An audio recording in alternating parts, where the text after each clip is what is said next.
1-1, and the temperature 70 degrees. It has blossomed a beauty here the first day of 1983. Looking forward to calling Michigan UCLA. Now back to Tempe, Arizona.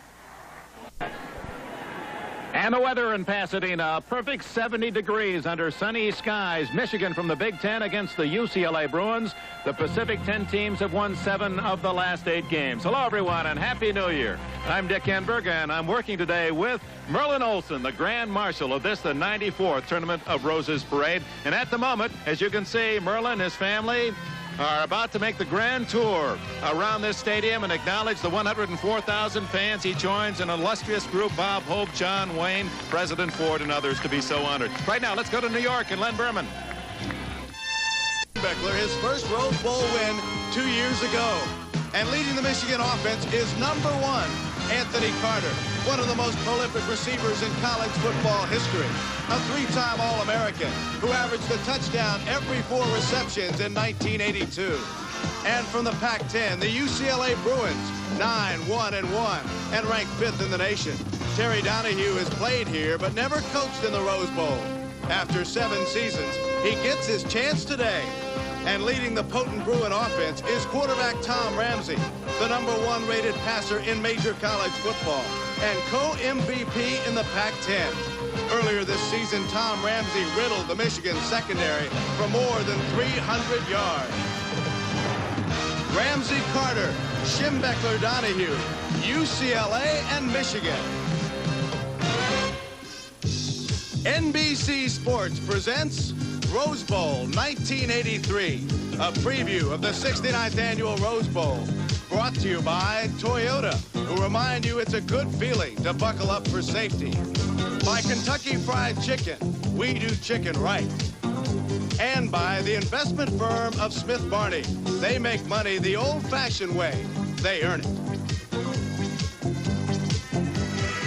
Bathed in sunshine, Michigan and UCLA in the Rose Bowl. 104,000 fans, a huge birthday cake here in Pasadena. It's the 69th birthday of the granddaddy, and it figures to be a high-scoring game between the Big Ten Wolverines and UCLA from the Pac-10. The theme this year, rejoice. Oh, we can rejoice at the weather and what should prove to be a most interesting matchup. They've played 3 times now, counting this one, in this last year. Michigan dominated UCLA in last year's Bluebonnet Bowl. Then last September in Ann Arbor, UCLA down 21-0, rallied to upset Michigan 31-27. But this is the first time in the bowl. Now let's go to Bill McAtee. Of course, is a game of great tradition. UCLA and Michigan are 2 of the traditional powers in the Pac-10 and the Big Ten. But Terry Donahue is coaching here in the Rose Bowl for the first time. Bo Schembechler has been here 6 times, but won only once. And with the conferences becoming all the more balanced every year, how these teams got here this year was anything but traditional. To get a real perspective on this game, you have to go back a year and a day to Houston, Texas. New Year's Eve, 1981, the Bluebonnet Bowl. The Wolverines had things very much their own way, ripping the Bruins 33-14. But then September 25th, 1982, after Michigan had jumped out to a 3-touchdown lead, UCLA stormed back. Tom Ramsey threw for 311 yards and 2 touchdowns as the Bruins beat the Wolverines for the first time. For Michigan, their season came down to this play. Against the University of Illinois, the Wolverines stopped Dwight Beverly on 4th and goal, saving a touchdown that could have sent Ohio State here today. Michigan won it 16-10.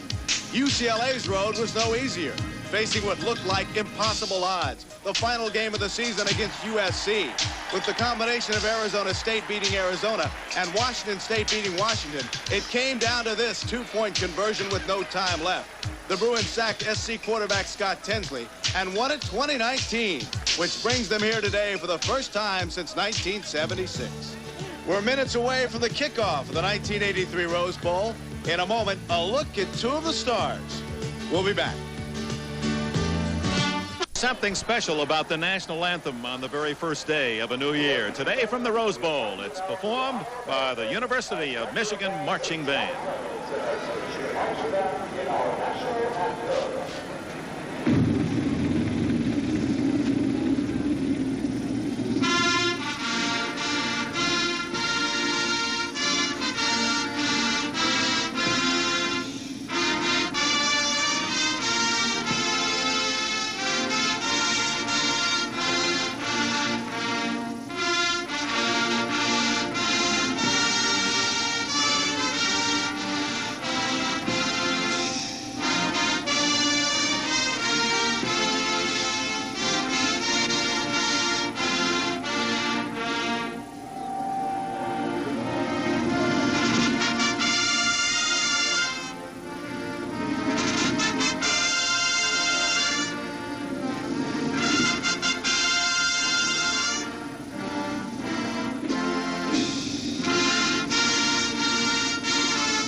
for the kickoff. The Michigan Wolverines and the UCLA Bruins. Merlin Olsen joining us in our broadcast booth. We'll be back with the kickoff.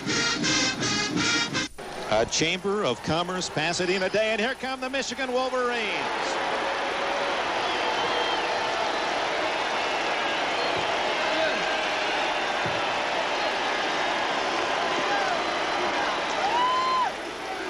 The Maize and Blue of Michigan, 8-3 on the Big Ten year. They clinched the championship the week before, meeting rival Ohio State. Were upset in the final game by the Buckeyes, and also lost earlier in the year in late September to UCLA. And interestingly, Michigan plays UCLA on its home field. For those of you who have not noted it, the Bruins, after a long relationship with the Coliseum in Los Angeles, this year moved their home field to this stadium, the Rose Bowl. So they're playing on their home turf.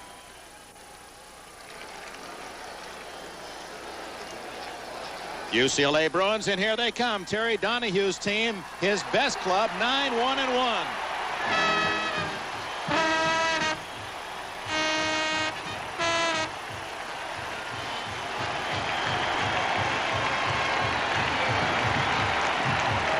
They were tied by Arizona and lost 10-7 to Washington. Just a handful of points away from a perfect year for the Bruins.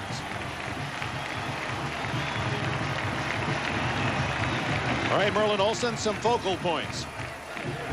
Dick, I think the first thing we have to look for is whether UCLA can control the great Anthony Carter, and if they can control him and also control the Michigan rushing game. Michigan is certainly one of the great ground control teams in the country. Tom Ramsey, on the other hand, is going to try and have a hot day like he had before against them. Will his line give him time? Those are the questions we're going to be trying to answer, Dick. The Grand Marshal customarily is honored again by flipping the coin to decide who kicks off and receives. That honor has been handed off from Merlin Olsen to his 9-year-old son, Nate.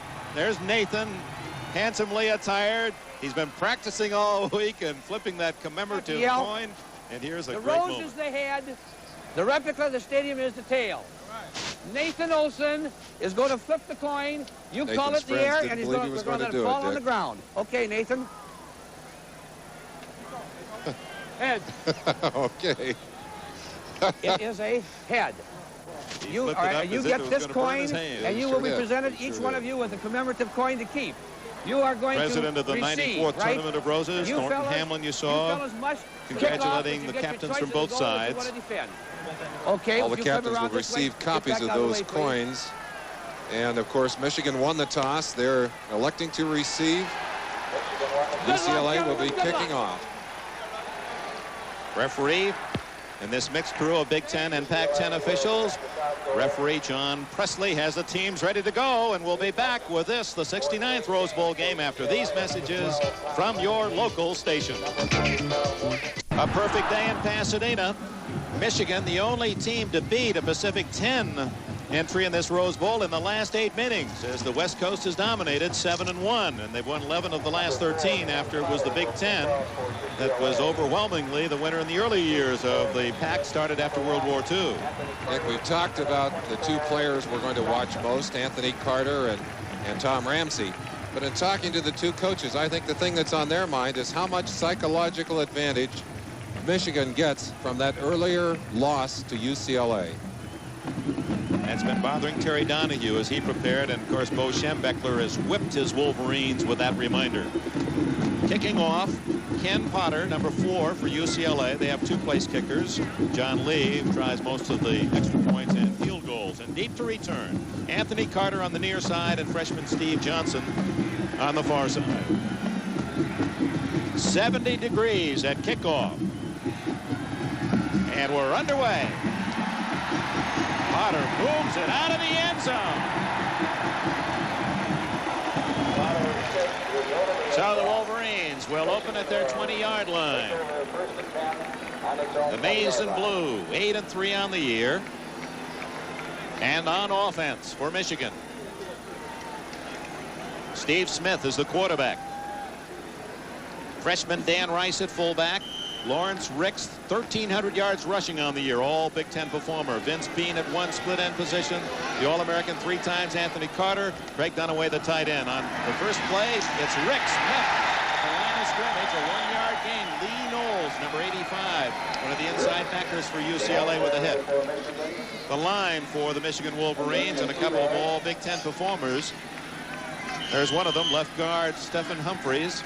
Dixon also made all Big Ten. Diorio the other guard. Stringer a tackle. James at the other tackle spot. Second down and 8 for Michigan.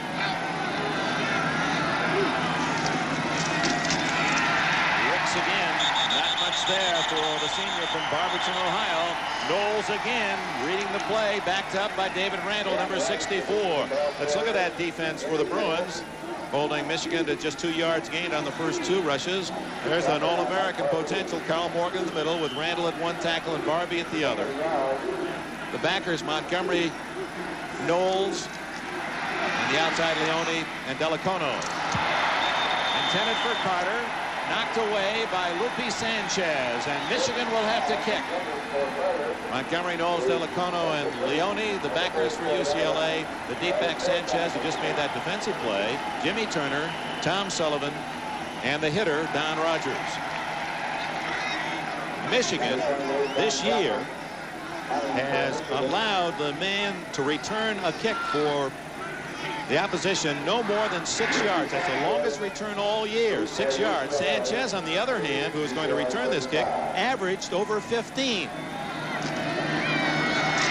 Bracken's boot. High spiral. Sanchez gets about 5 or 6 to the 41, 42-yard line.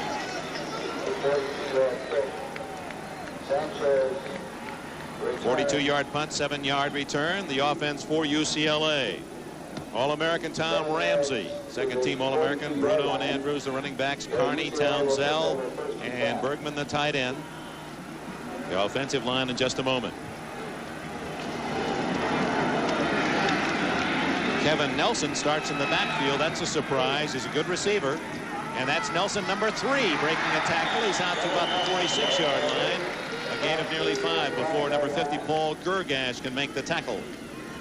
The line for UCLA features Wingle, Dufour, Williams, Eatman moved from defense, and Love. Eatman moved 4 games ago from defensive tackle to offensive tackle. Terry Donahue feels a very important change has helped the running game for UCLA. From the 45. Not much there. As tripped up is Danny Andrews, number 24 at the 48-yard line. It'll be 3rd and nearly 4. The defense for Michigan. Tough against the run. Sensich is the nose guard with Caraway and Brooks at the tackles. Gergash and Bourne, the 2 leading tacklers inside. Thompson, the good rush man, and Rose are the outside backers. With Bostic, he's an all Big Ten performer. Cooper, Body, and Burgai, the deep 4. 3rd and 4, UCLA at its 48. Ramsey's first throw of the game. Completes it. And I don't believe enough for a first down at the Michigan 49-yard line. It appeared to be Bergman, the tight end.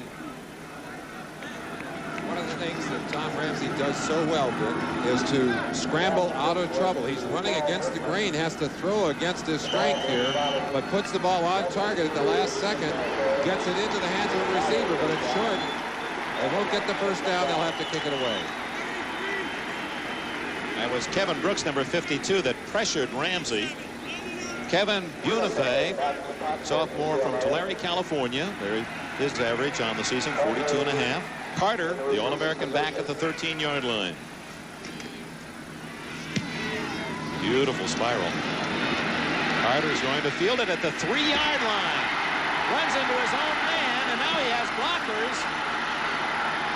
And if it weren't for a lot of white jerseys, his own teammates, he had a path on the far sidelines that could have gone all the way.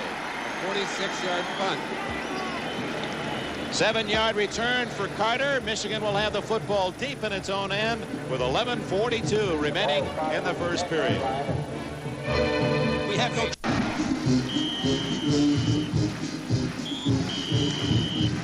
This 1983 Rose Bowl game brought to you by Toyota, to remind you that it's a good feeling to buckle up for safety. By Goodyear, makers of Arriva, the all-season radial. By Sharp Electronics Corporation, from sharp minds come sharp products. And by Lowenbrau, when you want the taste of a truly great beer, there's really only one.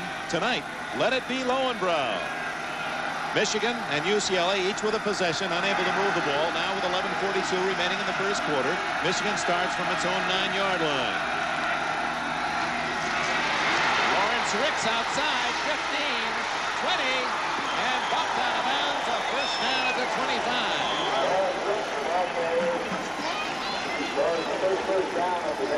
First down, 15 yards for Ricks. Lawrence Ricks, the #1 producer for the ground game of Michigan. They wanted to bounce him outside here. They did. They paid a price for it. He showed you some flying speed as he turns it up, picks up an easy first down, gets a few extra yards before he's rolled out of bounds. Looking at it from ground level now, you see the move outside. Blanchard Montgomery, the man that pushed him outside, a miss there by Sullivan. Excellent play. From the 25, they give it to the fullback Rice, and there's not much there at all. Eugene Leone, number 33 from Ambler, Pennsylvania. Lee Knowles from Huntington Beach, California, the tacklers. Give you an idea of how important Ricks is to that ground game. Carries the ball 45% of the time for Michigan, makes 48% of their rushing yardage. 1,300 yards for Ricks. Bo Schembechler, interestingly, from Barberton, Ohio, and Ricks from the same hometown. 2nd and 10. Down the middle, complete to Dunaway, the tight end, and the first down at the Michigan 43. Craig Dunaway, number 88. They love to go to him. Of course, you know that they're going to be double covering Carter, which opens some space for the big tight end down the middle. And Bo Schembechler's offense quick to take advantage of that. You see Dunaway breaking off the line. Single coverage there from Lee Knowles. Knowles stepped outside, gave Dunaway a little too much room on the inside, and a fine pass from Steve Smith. Michigan starting from its 10 now has a first down at the Wolverine 43. Ricks breaking tackles, gets to near the 48. Blanchard Montgomery, number 27, and Lupe Sanchez collaborated on the stop. Lawrence Ricks, a powerful running back, wears shoulder pads you'd normally see on an offensive guard. Not that big a man, but great power in his lower body. Went to the same high school as Billy Taylor, was a fine running back for Michigan, early 70s. Ricks again. Stopped right at the line of scrimmage at the 48. Mike Barbie, number 89 from Sacramento, made the stop.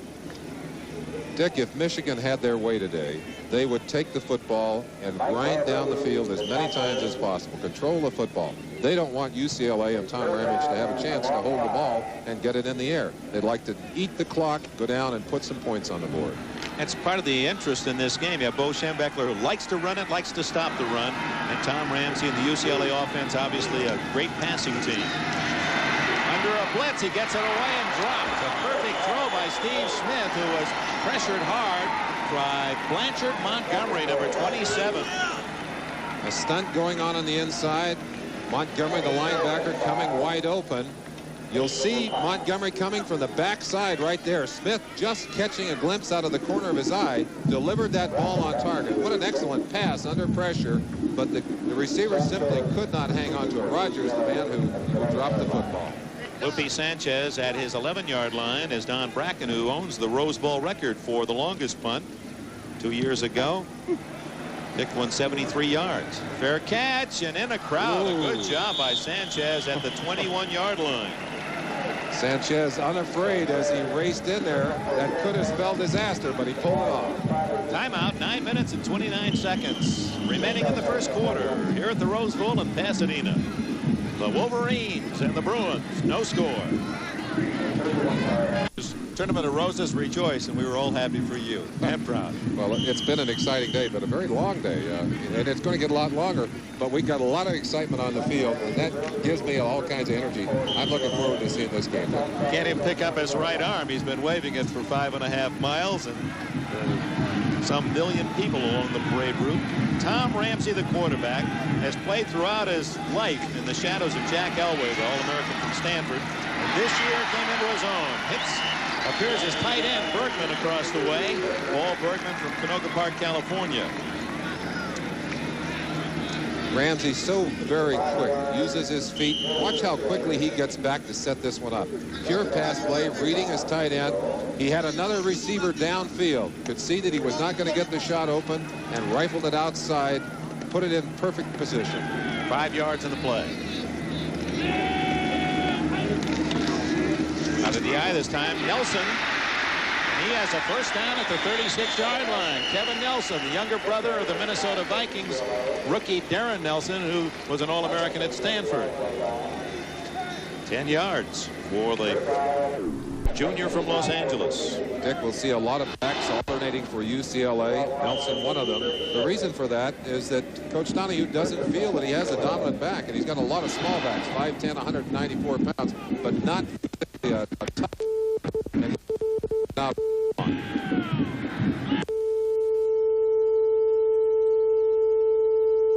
no score midway through the first quarter. Ramsey staggering and getting back to the line of scrimmage. Good defensive thrust by the Michigan Wolverines. Al Sinsich, number 53, the nose guard from Cleveland. One of the reasons that UCLA has played so well is because of the reactions of this young man, number 14, Ramsey. Look at that. Should have been knocked off his feet. Managed to get back to the line of scrimmage. I guarantee you those are some of the toughest yards in football. He did it with great class. And give 48 Tom Hassel credit for pressure on Ramsey. Second and 10. Swings it out. 9-yard line. You can hear the pads pop as Kevin Brooks from Detroit, Michigan, number 52, met Bruno head on. Well, put on your helmets at home. As Ramsey goes back, he'll look downfield, no receiver open, a little finesse pass to the outside. Number 42, Bruno. Now prepare for the crash, folks. Here it comes, right there. Oof, brutal. Kevin Brooks, number 52, a converted linebacker, flying to the outside. A big man, 6'7", 220 pounds, with 4.7 speed. Look out. Ramsey is 3 for 3, but for only 11 yards. Plenty of time. Complete to Townsell at the Michigan 45. First down.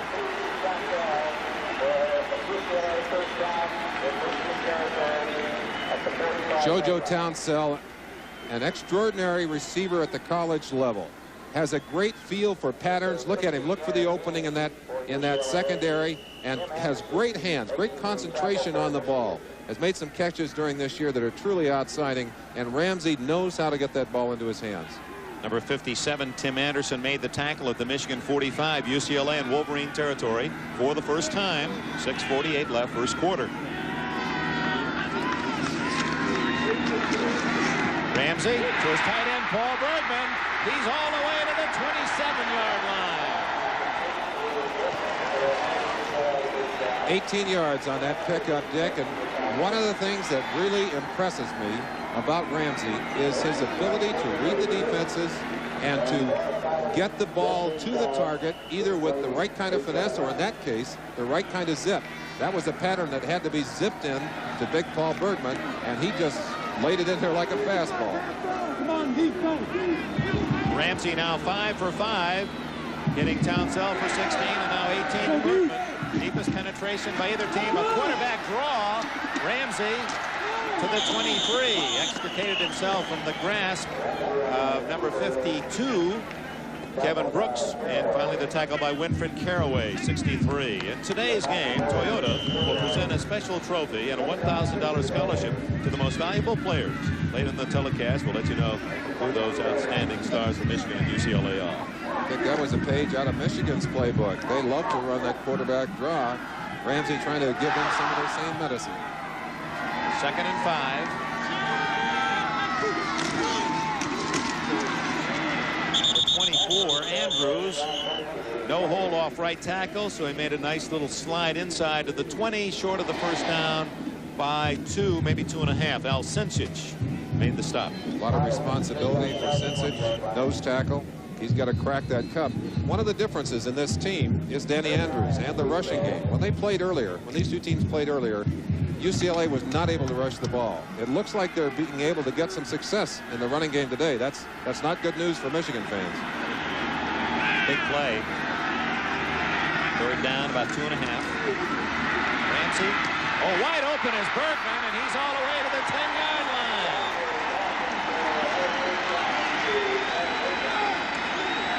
It appears Michigan's deep defense looking for the speed of Townsell, and Carney and Bergman slipping in underneath. The much publicized deep threat, the bombs, they're shutting that off. They're hoping to let these go underneath and then come up and knock the ball loose. But they're not getting it loose from Bergman there. One reason that Bergman was so wide open, look at the coverage and the pressure they're putting on Townsell down deep. Townsell breaking to the outside. Cormac Carney breaking to the inside on the other side of the field. But they're hitting him short. They could get a first down by inches without a touchdown. Frank Cephas, number 46, his initial carry. Junior from Newark, Delaware, gets the ball to about the 8-yard line. Kevin Brooks being attended on the Michigan sideline. Looks like he may have gotten a finger in the eye, Dick, the way they're checking him there. Terry Donahue's UCLA Bruins have moved from that punt return position after Lupe Sanchez gambled coming up for the ball. That gathered in at the 21-yard line, steadily moving downfield. Now 2nd and 8 for the first down, 8.5 for a touchdown. Andrews dragged down for a loss by Paul Gergash, number 50, the All-Big Ten linebacker. I asked Tom Ramsey to name the players that impressed him most on this Michigan defense. The first name he gave me was Paul Gergash. He said he's so quick on the inside, such a good nose for the football. It's very tough to fool him. You saw that there as he read the play very quickly and then ran right with the running back to knock him down. From Lakewood, Ohio, Gergash, 35 consecutive starts. Now a pass situation. 3rd down. Down the middle, and a flag goes down as Bergman, the intended receiver, was hit prematurely.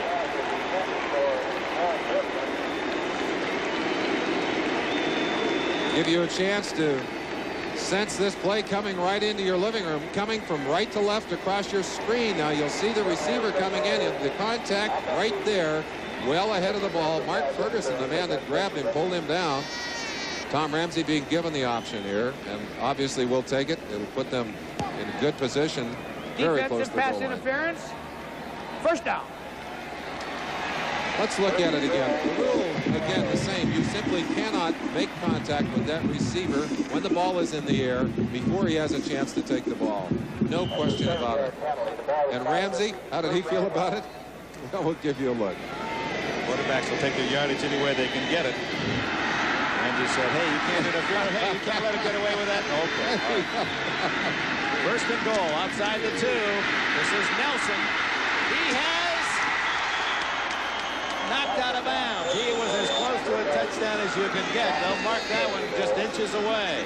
Some good defensive pursuit. Gergash and Thompson when it appeared that Nelson had the score. Robert Thompson, number 99. Gergash, number 50 there. But it's really Thompson. No, it isn't. It's Gergash from the inside with a polish job by Thompson to get him out of bounds. But he's very close. About 3/4 of a yard to go. And this is where UCLA will miss one of their tight ends. And Burness Scott, number 37, came in late. And they could see they're going to not get the playoff in time. So Ramsey elects to call a timeout with a ball inside the 1-yard line and no score. 3:34 left first quarter. Gabriel Mountains offering a backdrop on the 70-degree day. Happy New Year from Pasadena. Tom Ramsey, the quarterback, less than a yard from a UCLA touchdown in this scoreless first quarter. Sneaks it. And no signal yet. They say they stopped him just shy of that final strike. Now,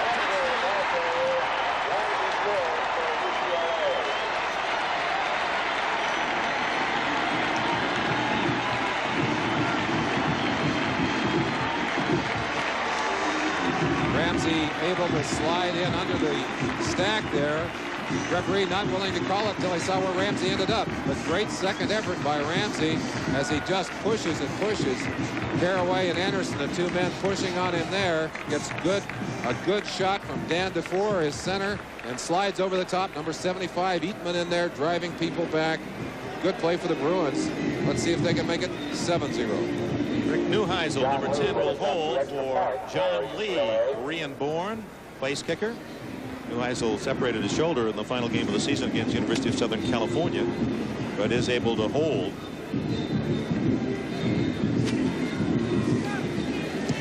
Lee's try is perfect, and with 3 minutes and 27 seconds remaining in the first quarter, the UCLA Bruins of the Pacific 10 have taken the lead. 7-0, 3:27 remaining, first period.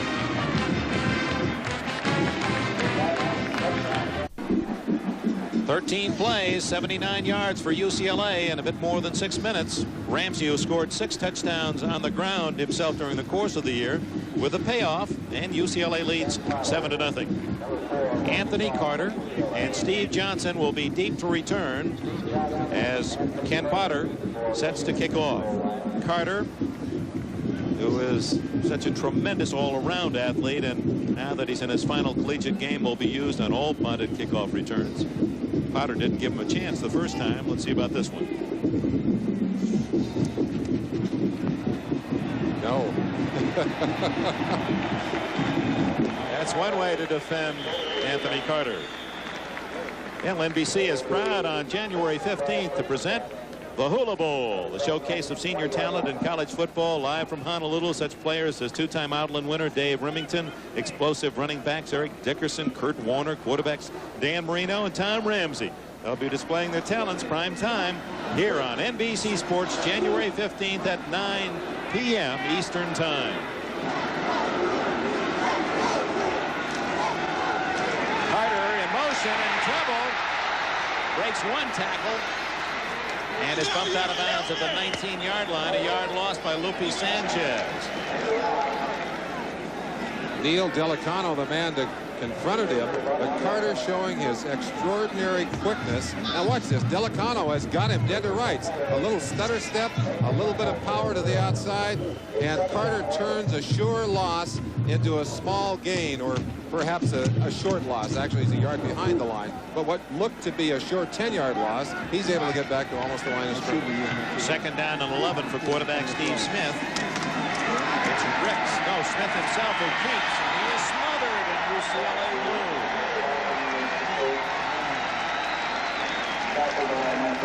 Dan Rice diving up inside. A strange play for Michigan. It looked to be a delayed kind of setup, almost a late option, as he faked the ball to his fullback diving up inside and then took off to the outside on an option. Did not make much yardage. Going to make it third and over 9 yards, almost 10 yards. Probably going to have to throw the football here, Dick. Bo Schembechler, who would rather run it, but looks at 3rd and 10. Smith. Ooh. Dan Rice, as he hit by Lupe Sanchez at the 23-yard line. Now Rice, the fullback, 3-yard gain, and Sanchez from Visalia, California, makes the play. Lupe Sanchez starts his responsibilities on the line with a bump on Anthony Carter. Reads the play and levels Dan Rice. A very physical secondary for this Bruin contingent, and they'll come up and knock the ball loose. That was a heady play by the junior Sanchez. Don Bracken in to punt, and Sanchez drifts back to his 40-yard line. 7-0 UCLA. 2 minutes left, first quarter.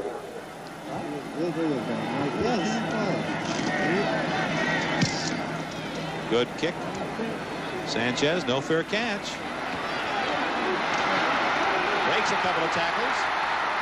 45 and out of bounds at the 47. No player all year in the Big Ten was able to return a Bracken punt that far, but Sanchez, a bit of daring.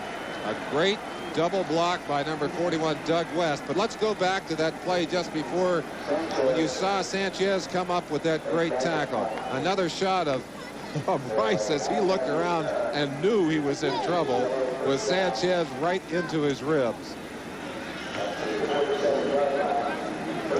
Sanchez then goes to the punt return responsibility and puts UCLA in good field position at its 46.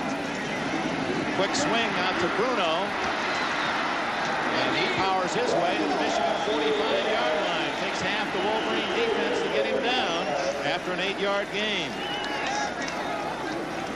Excellent. Hardly a friendly gathering around the ball carrier, but there's an old friend of ours, the Goodyear blimp, Columbia, with Joel Chamberlain of Norwood, Massachusetts at the controls.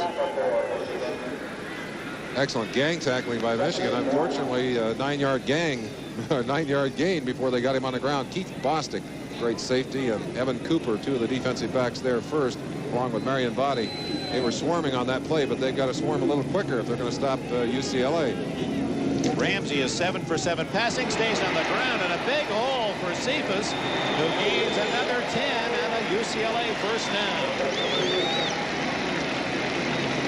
Excellent ball handling, good faking by Ramsey. Watch Ramsey, he's taking the ball. We're starting at his feet to show you the quickness as he rolls out of there, and then just hands the ball back inside to Cephas. Ripped a nice hole there, number 40, Tom Boren, the man coming over to get in on the stop initially, along with 89, Carlton Rose. It's been an impressive first quarter for UCLA. They have 7 on the board, and they're driving again. Nelson up the middle to near the 30-yard line. About 5 more yards for UCLA. This UCLA offense is designed by Homer Smith, along with Terry Donahue. But Homer Smith greatly influenced by the San Diego Chargers, by the sequence that they run offensively, and has a quarterback that can run some of those plays. Well, Terry Donahue has even mentioned that he has realized about 5 years ago that he was going to have to pass more, be more contemporary, and has done that. And the statistics have been dramatic. He finally has himself quite a thrower in Ramsey. Outside goes Scott, but not for much. To the 29 of Michigan, where it'll be 3rd and 4. Burness Scott, sophomore from Linwood, California. He's listed as the 3rd string tailback. And that is the end of the first quarter here in Pasadena, California. UCLA Bruins on a long drive and a score by Ramsey, lead early. Robert Thompson, all Big Ten, and an academic All-American, clinical psychology. Blue Island, Illinois is home. He is the top pass rusher for the University of Michigan. Had 12 tackles for losses during the course of the year, high in the club, and second all-time, 37 in his 4 years at Michigan, second only to Curtis Greer's 48. Bo Schembechler would like to see that number 99 on top of the 14 worn by Tom Ramsey. It's 3rd and 4 and a passing situation for Ramsey at the Michigan 29.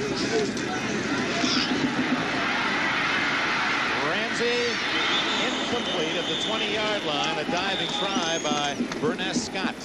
Mike Boren on the coverage. UCLA's drive is stalled at the 29. Let's see what happened to Robert Thompson on that last play. We talked about the pressure. They were blitzing, trying to get pressure on Ramsey, and able to do that. Thompson coming from the outside. I think they had Girgash coming out. There's Girgash 50 coming from the inside. But Ramsey able to avoid the rush. Just flipped that ball a little too hard right through the hands of the receiver. Let's see what they can do with this field goal. 46-yard try by John Lee. It's short. Michigan has stopped the Bruins and will take over at the 29-yard line. A very, very important down for Michigan. Had they been able to convert on that field goal, they would have sustained their momentum. Right now, Michigan's got a chance to get back into the football game, take the ball down the field. Just seconds gone, second quarter. Early in the second quarter, Bo Schembechler's Wolverines have their best field position starting the series at their own 29, starting at the 20, the 10, the 20, now the 29. Schembechler, pupil of Woody Hayes at Miami of Ohio, he's now 50 years of age. Left-handed pitcher in his college days. Here's his right-hander, Steve Smith. Throws a pretty mean hat, too. He does indeed. Smith to the sidelines to Carter, and a first down at the 43. Carter's first catch is good for 14 yards. One of the tough things facing UCLA today, facing their coaching staff, especially Tom Hayes, defensive coordinator, is how do you control Carter without weakening the rest of your defense? You see how swift he is in getting downfield and finding the opening. Anthony Carter making a big first down for Michigan on that play. Over 3,000 yards in receptions, Carter at Michigan. 7 touchdown catches. Big Ten records. Good protection. Carter again at the UCLA 44, first down.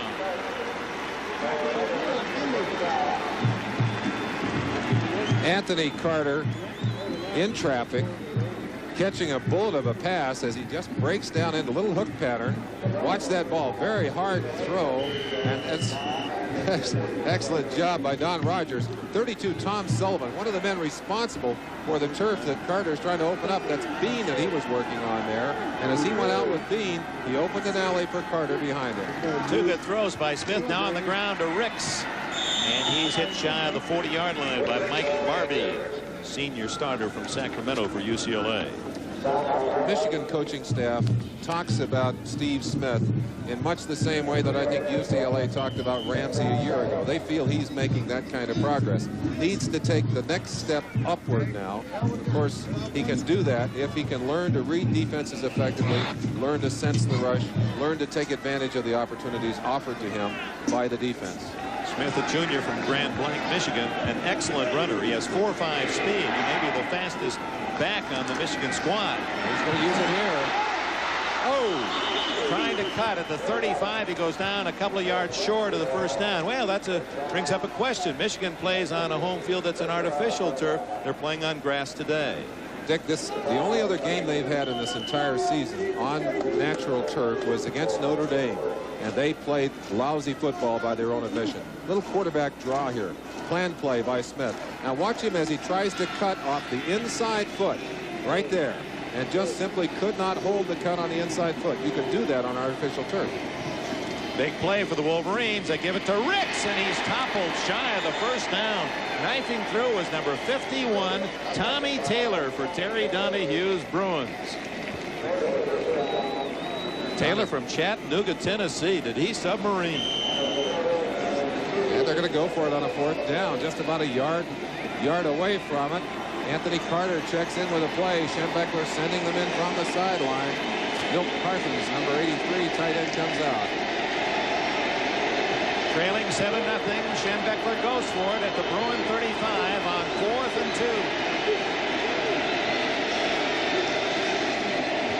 2. Carter. First down at the UCLA 29.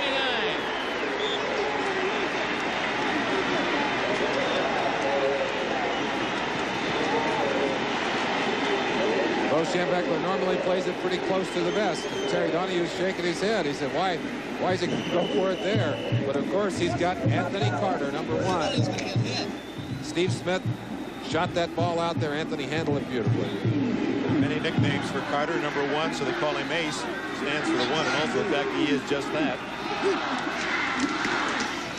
Ricks diving to about the 23-yard line. Don Rogers, the tackler, gain of nearly 8. Michigan with a drive, and Carter's 3 catches certainly instrumental in their ability to maintain possession. Dick, a very cleanly played ball game so far. Only 1 penalty so far in the game. Few mistakes on either side. Both teams seem to be playing excellent football. 7-0 UCLA, 11:35 left in the second quarter. Ricks again, and he appears to have the first down inside the UCLA 20. 86, Ron Butler, up off the bottom of the pile. Greenville, North Carolina, his home. Butler's been out of the lineup with an injured knee. Happy to be healthy again so he can play in this Rose Bowl. The officials are going to measure that one. It's going to be very close. Gives us a chance to identify the officials. The referee is John Presley. Tom Manning is the umpire. Head linesman Ray Highsmith. Line judge Tom Bonner. Field judge William Fetty. And the back judge Mike Nevin.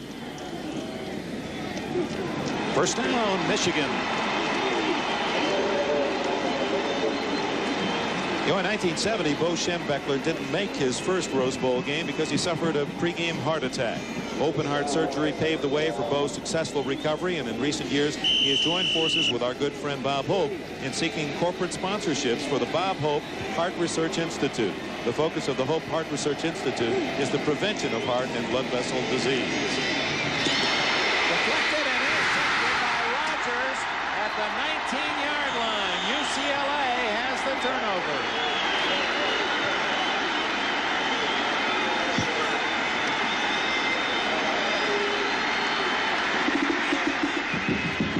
That's the kind of mistake that Steve Smith can't really be blamed for. He put that ball in the hands of the receiver. It simply skipped out. But again, a young quarterback at times puts a little too much shot on that ball. Goes right through the hands of his receiver, almost through the hands of Rogers, who's able to pull it down. Vince Beam trying to strip the ball out from behind him. Let's see what kind of rifle he puts on that ball. That he really shot that thing out there. Just unable to handle it there. Second bounce. UCLA ball.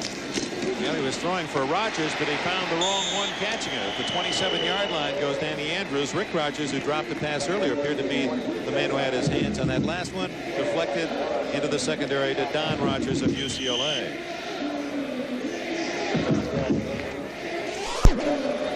Turnovers on the year. Michigan, opportunistic, 14 in the plus department. UCLA, only 3, plus 3. Second down and 3. Cephas, nothing there. Junior from Delaware. And a good job on the defensive right side of the Michigan line. We pause briefly for station identification. This is the NBC television network. Go for it. WDIV Detroit.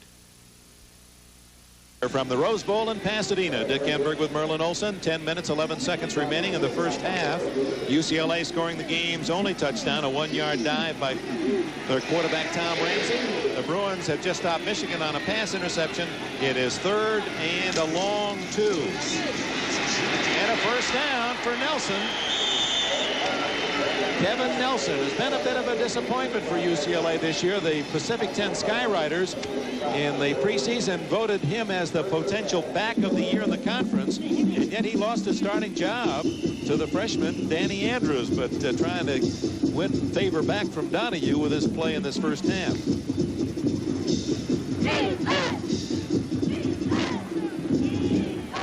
Trying to get a little fire into those Michigan defenders, get them to stop UCLA here. First down from the 35. Fake the draw, and then he threw to Nelson.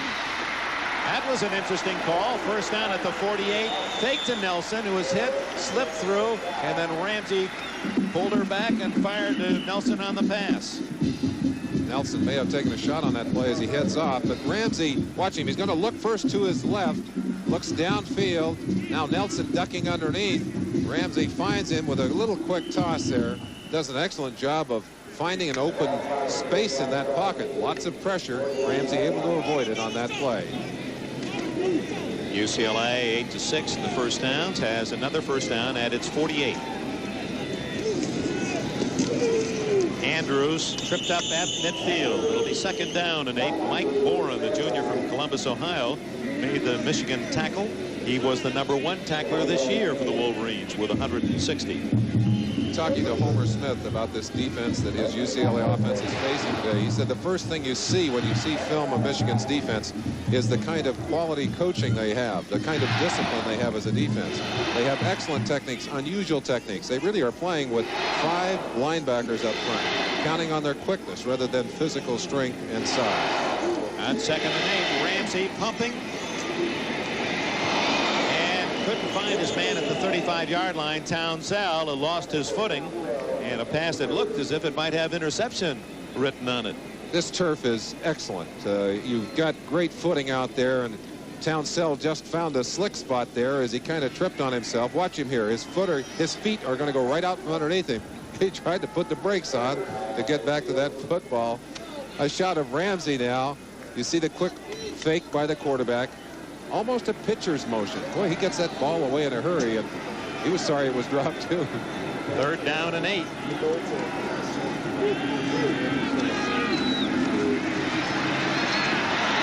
Ramsey, a push. And gets to the Michigan 47 for a gain of 3, but UCLA will have to punt it away.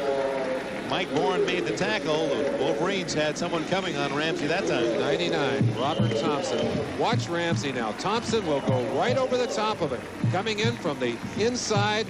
Ramsey just ducks underneath him, just like a bullfighter going under the horns of a bull. And had he not tripped on his own man, might have been able to get away for yardage. The punt by Bunifay. Ooh. That's Carter with a fair catch at the Michigan 12. It was a bad snap like that that set up a touchdown back in Michigan for them, as Bunifay was unable to handle it, kicked it away and set it up for a Michigan TD. 35 yards for the punt. Sharp introduces the Arroyo Seco. That's about a mile from the parade route. There are friends from Japan. Of course, this being televised around the world. And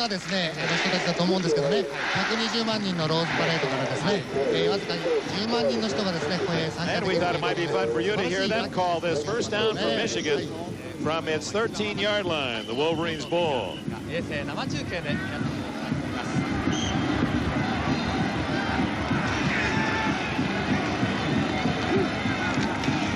さてミシガン大学ファーストダウン10の攻撃自陣12ヤードから Lawrence Ricks out of bounds at about the 17, maybe the 18. Lee Knowles made the tackle.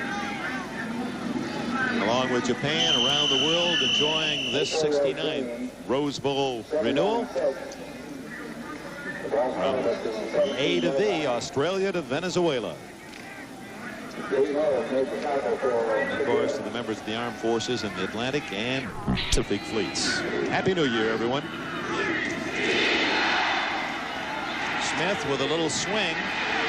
Ricks at the 20-yard line. Swarming defensive play again by the Bruins, led by Carl Morgan, their all-conference nose guard from Houma, Louisiana, and Neil Delacono. He's also from Louisiana. Baton Rouge decided to migrate west. Delacono, one of the coming stars on this defense. Interesting that Michigan, although it runs a fine draw play, has, in this season anyway, really never been able to get their screenplays to work. Art Velardos carrying plays in. Both coaches sending messenger guards in or messengers in with plays. 3rd down and 6. Smith going to run it, has some room. Ooh, is he hit at the 26-yard line. Rogers again. Don Rogers, he just sacrifices his body, and Smith unable to get up.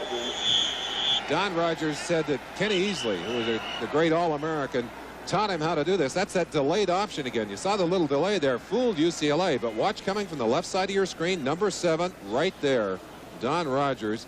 He said when they come into your turf, punish them. They don't want to come back. I don't know if Steve's going to want to go in there again or not. Well, in the game at Ann Arbor, a Rogers tackle on Anthony Carter sidelined the Michigan All-American for part of the game.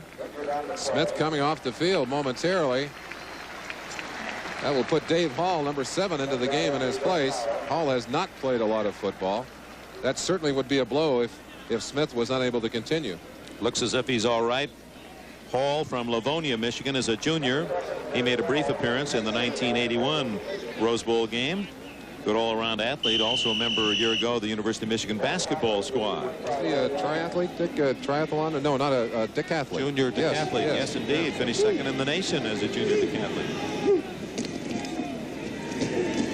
Ricks out to about the 29-yard line. Well, every time a Wolverine player goes down with a ball, there's about 5 Bruin jerseys on him. That time was Barbie up front and Sullivan from the safety spot.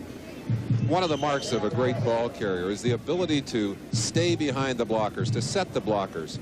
You get a feeling for that. Stephon Humphreys, number 76, out, gets a good block. Rick's in behind him. But boy, he ran into a whole stack of blue jerseys. Watch the shot here from Dunaway, the tight end, number 88. Using his hands and body to try and get a piece of that one. Whistle sound, maybe too much time for Michigan before they executed the play. And of course, with a new quarterback, Hall, things are not going to operate quite as quickly nor as efficiently. Steve Smith is not far from that sideline. They're checking his ribs, I believe. They've got him down next to the bench there, and the doctors are peeling his jersey off of him. Michigan quarterbacks wear as part of that shoulder pad almost a flak, a jacket to protect against hits like that. But that was a vicious open field tackle, clean but hard by Rogers. You can see the pain. I think he's got a rib problem. It's still second down. Movement before the snap with the call. So it's second down and 12. Michigan trailing 7-0. 5:45 left in this first half. David Hall to Carter. Now you don't have to be a Phi Beta Kappa to know the number to look for downfield. That number 1, Carter, who has his 4th catch of this first half. AC. And that's electricity. As he gets down, just breaks a simple pattern to the outside. Hall is a little late with the throw. Carter ready to receive that ball, but came back to the football. Again, the mark of a good receiver. Had he waited for that one, it might have been intercepted. Third and a long one from the 34. Ricks has the first down, I believe. Lupe Sanchez finally came up from the left corner to make the tackle. Smith's in pain on the near sideline. They're checking his right shoulder, and it's quite well. No, it's his right arm. Now, or perhaps they're going to just strap that shoulder down. That's what it is. I think it's shoulder separation, and that is bad news because that's his throwing arm. That might mean that we will see no more of Steve Smith today, and the fine junior quarterback who has done so much to help his team to a winning season and a berth here in the Rose Bowl might be sidelined the rest of the day. David Hall, who threw the ball only 14 times the entire season, 7 for 14, takes charge. On first down, Ricks to the 40 of Michigan, a gain of nearly 4. Let's go back and see that hit again on Steve Smith. Coming from the right side of your screen now, number 7, right there. And you see the shot as the arm lifted up. Rogers coming in underneath in the rib area, but lifting up into the shoulder and into the arm. It is a different, as you see Smith now disappointed, obviously, and hurt. He is reduced to a spectator's role. His replacement Hall way off the mark on that attempted pass to Eddie Garrett, number 32, a freshman from Milwaukee. Certainly a different throwing motion from Dave Hall, number 7. Let's take a closer look at him as he goes back, a little bit stiff in his movements. Does not have the appearance of a great athlete, and yet, as you said, is a great athlete. Kind of throwing in a stiff motion, too, and I think tentative. I think afraid a little bit. Quarterback's got to be able to pull the trigger. But when you've only thrown 14 passes in a season, it's difficult to come off the bench and step right in and play.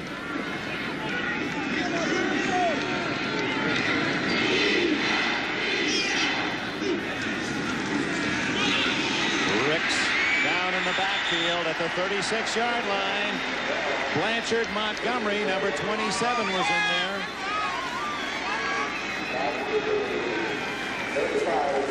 Dick, when you put a second-team quarterback into the game, one of the first things you'll see a defensive coordinator do, and I'm sure Tom Hayes is already doing it, is throwing the blitz at him to check him out.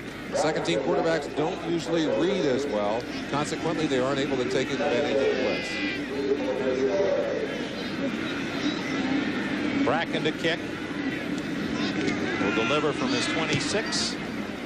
Oh, did he hit that one? Sanchez, fair catch. Oh, and a good bounce for Michigan, and the Wolverines will down it inside the Bruin 10.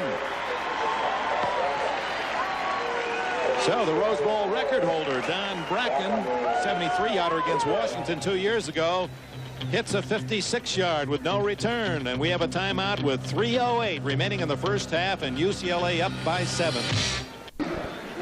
We approach halftime in the Rose Bowl. UCLA leading Michigan 7-0. The other scores today in the Cotton Bowl: SMU 7, Pittsburgh 3, and in the Fiesta, Arizona State the winner over Oklahoma, 32-21.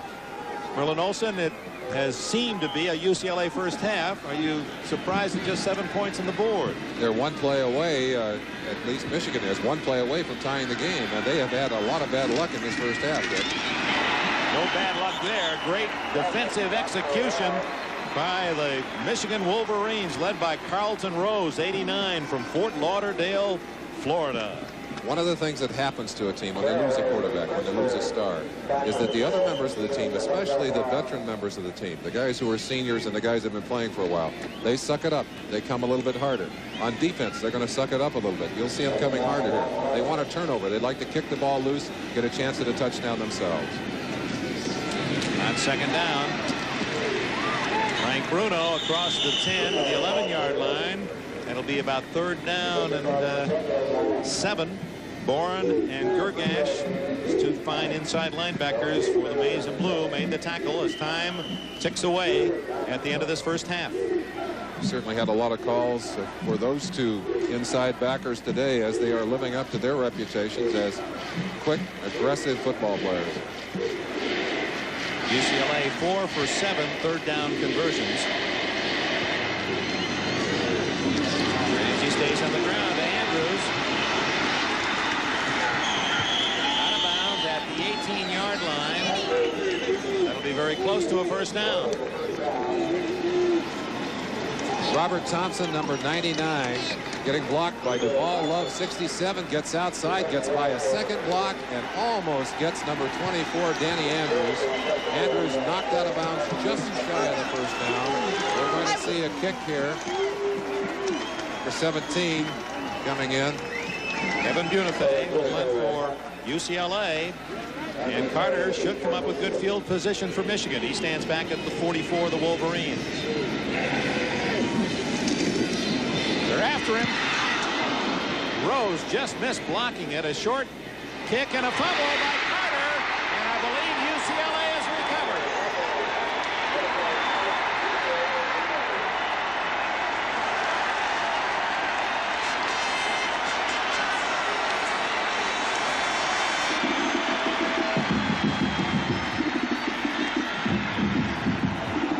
Hits or Durden, one of the two backup. Mike Durden, number 29, in there to recover the football. Carlton Rose just barely missing that football as he dove the inside. Carter looked like wanted the home run, was looking for the open space, did not tuck the football away. It simply popped loose out of his hand, and UCLA gets a very big break here just before the half. 1:45 left before the intermission, and Ramsey back to throw. Going deep for Townsell. Check that, Cormac Carney, the intended receiver. He's not gone to Carney. In fact, this wide receiver who set all the UCLA reception records didn't catch a pass in the last game against SC either. Cormac Carney breaking down inside. Marion Body, number 3, the man that's assigned primary coverage, but just outside of his range. Watch the little long arm fake and then the long shot down the middle. And you see it just over the outstretched hands. Evan Cooper, number 21, the other man inside to try and get that football for Michigan. Second down from the Michigan 48. Ramsey outside away from Thompson. That'll be shy of the first down at about the 38-yard line. Mike Young, number 18, with a catch. Keith Bostic, the tackler. Very impressed with the way young Ramsey has learned to get away from pressure, to give himself some time. And right now, UCLA has called time, but you see the throw right there on the dead run to his left. And the receiver, Mike Young, just a simple turnout pattern. Catches the football inside, drops down just short of the first down. It'll be 3rd and 1 for UCLA when we return. What was expected to be a high-scoring game has not developed in that manner. UCLA leading 7-0. They played in late September in Ann Arbor, and the Bruins prevailed 31-27. The Queen, this 94th. I know her because she lives down the street from me, Dick. Well, she had a great line yesterday at the banquet about, you know that this is truly America in which you live. I said, you know that we live in a democracy when the tackles get to ride in convertibles and kiss the queens. That was your day today.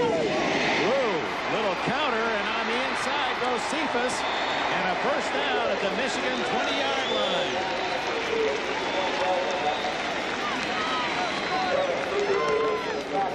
So the Bruins, with 1:15 left, trying to add to the 7-0 lead. 17 yards on that carry. UCLA taking advantage of the aggressiveness there of the Michigan defense. They read pass and came in a hurry, and Cooper and Gergash over to make the stop, but a fine game. at the 30-yard line. And credit the play to Robert Thompson. Thompson with a couple of near misses earlier in the game. That one was not a miss as he finds himself in there on top of number 14, Thompson. There's my good friend Thornton Hamlin, his wife Peg. Done a marvelous job of putting together this Tournament of Roses. Its theme of rejoice.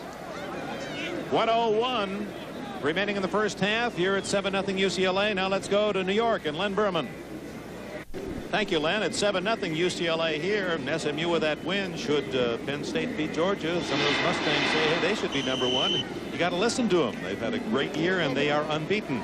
Here at 7-0, how important is it that Michigan stops UCLA in this closing drive? Be a real emotional high for them and bring them out in the second half with the edge if they can stop them here, Dick. They can't afford to let UCLA score on this drive. Paul Bergman, the tight end, with another reception for the Bruins. It was his key catches on the touchdown drive in the first quarter. No huddle. They're coming right back at them. 45-44. See the seconds. That's the official clock. Third down. And that one thrown away. Burguy with good coverage. Jerry Burguy, the senior from Ottawa, Ohio, on Cormac Carney. Jerry Burguy picked on a little bit in that Ann Arbor game. Does not have the speed of some of these corners, but boy, he sure has good reactions. Right on top of the football, on top of Cormac Carney, doing a good job of knocking that ball away. We're going to have a field goal attempt here by number 25, John Lee. Lee missed one earlier, and this too is critical. Michigan would love to bat this one away or see it fall short as Lee's earlier try did. He missed from 46. This one would be from 40. It's long enough. It's good.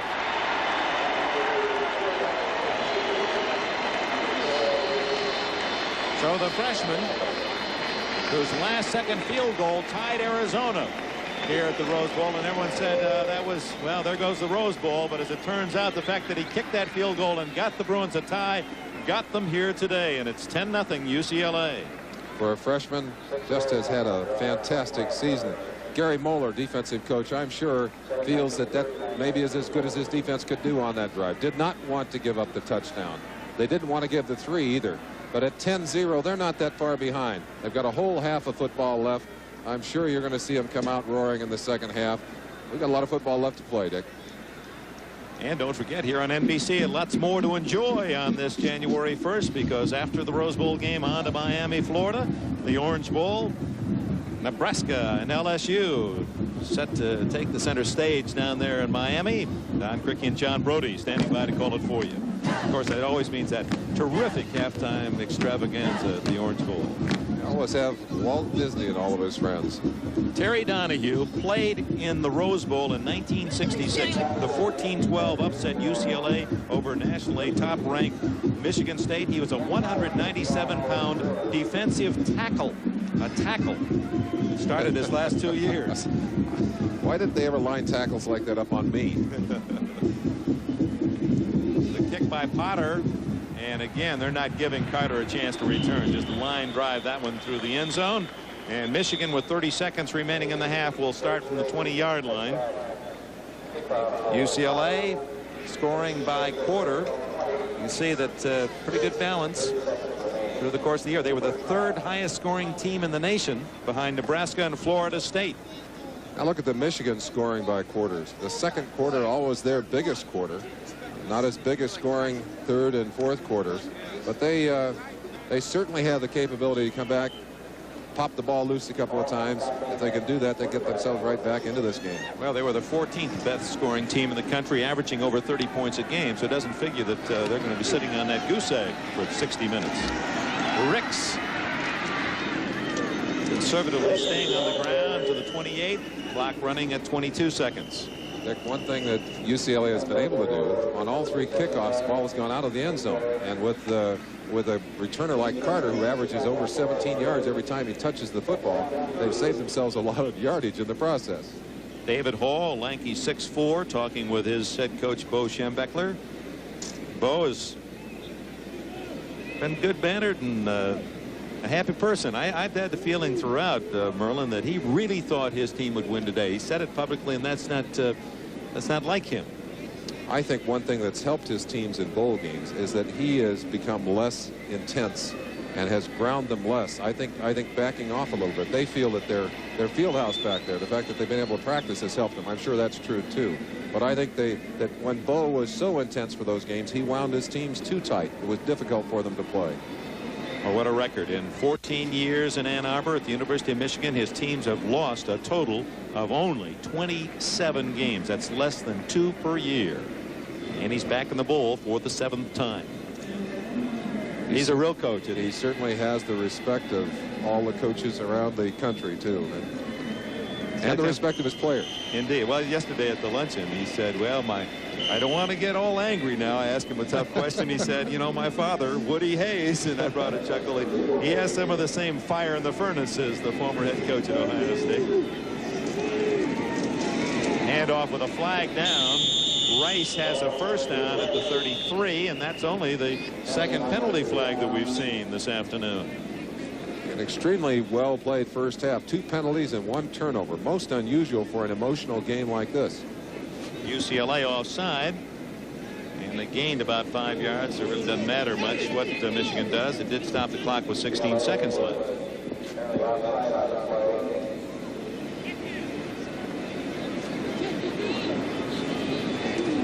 Schembechler out on the field of play as he gives his signal as to what he wants to do. Better drift himself back a little bit so he doesn't get penalized. But one thing, I have not seen Steve Smith on the sideline. I'm sure he's gone into the dressing room. They're probably checking him out. Offside, defense, first down.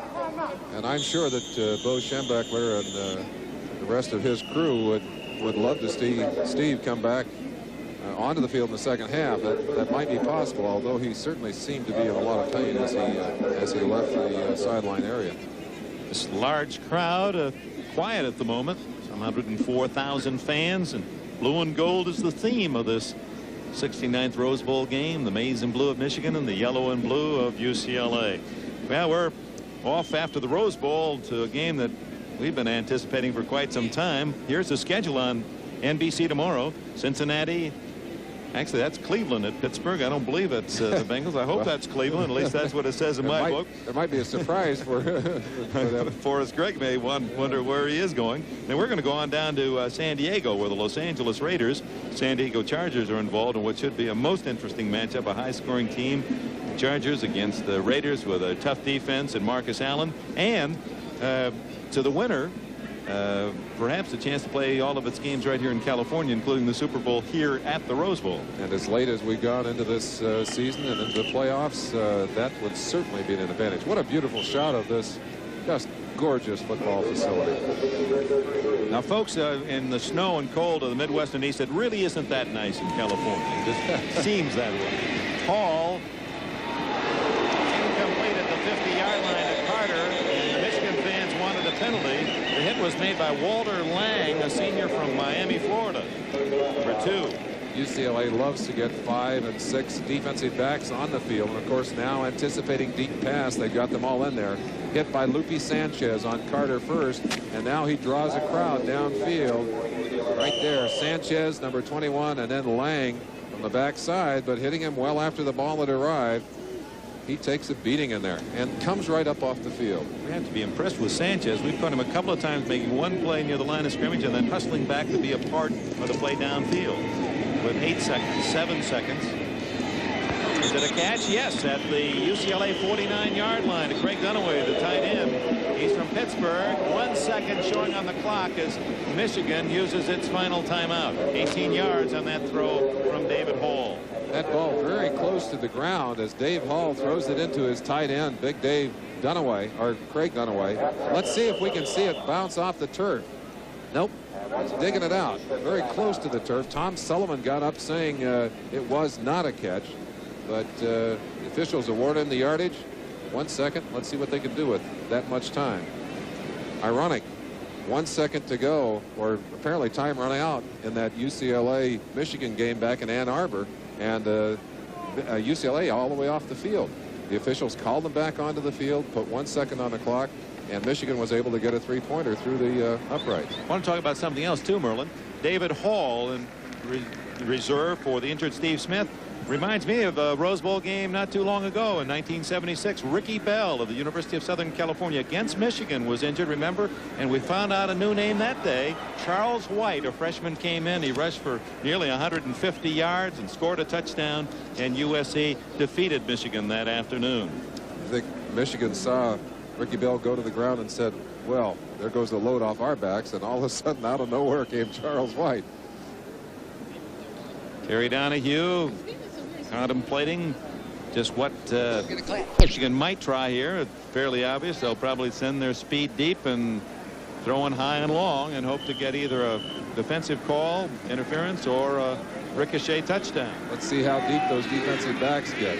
10, 20, almost 22, 23 yards and dropping back. Yeah, it won't matter. As coming in is Blanchard Montgomery, number 27, the senior from Granada Hills, California, makes another big defensive play, and that's the end of the first half. UCLA Bruins have 10. Roll comes to the outside. It's an option play, and you'll see Rogers coming from the left side of your screen right there, lifting that shoulder up, separating the shoulder. Be interesting to see whether we're going to see Steve Smith in the second half. You could see him right there, wincing in pain. Ready now for the second half. Yes, sir. Great to be an American on this first day of the year. We hope your days are going to see Steve Smith in the second half. You could see him right there, wincing in pain.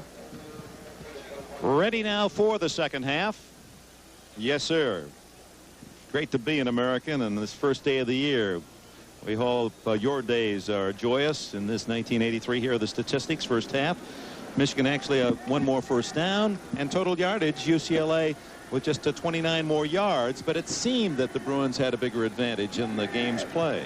And of course, the second of those turnovers just before the half, allowing Michigan to get that three-pointer on the scoreboard, which was so important. Now they're going to have to start on defense. Al-Haji Sheikh getting his first chance to put his foot to the football here. Ali Haji Sheikh from Arlington, Texas. His dad is a mechanical engineering professor at the University of Texas, Arlington. He was born in the University of Michigan Hospital. Dad, a student at Michigan at the time. It comes down to Dokie Williams, and he fumbles and holds on to it at the 10-yard line. Dokie Williams, a world-class long jumper and triple jumper, may well make the U.S. Olympic team in the triple jump. Unable to handle that kick, and UCLA starts deep in its own end. Some confusion there. JoJo Townsell kind of came in there on top of him as he was trying to catch that football. UCLA had much better field position in starting drives in the first half. The average at the 32, whereas Michigan, its average was around the 20-yard. Well, it was the 19-yard line. Second half starts in just the reverse. Ramsey on a draw, and the quarterback picks up 5 yards. We pause briefly from Pasadena, California for station identification. This is the NBC television network. Go for it. WDIV Detroit. He said Mel Allen called the first telecast 30 years ago. Well, how about that? UCLA 10, Michigan nothing. Start this second half. I know Mel's watching back in New York. Certainly prepared this seat well for those to follow. Ramsey high and too long for Townsell. Didn't get over the top on that one. Incomplete.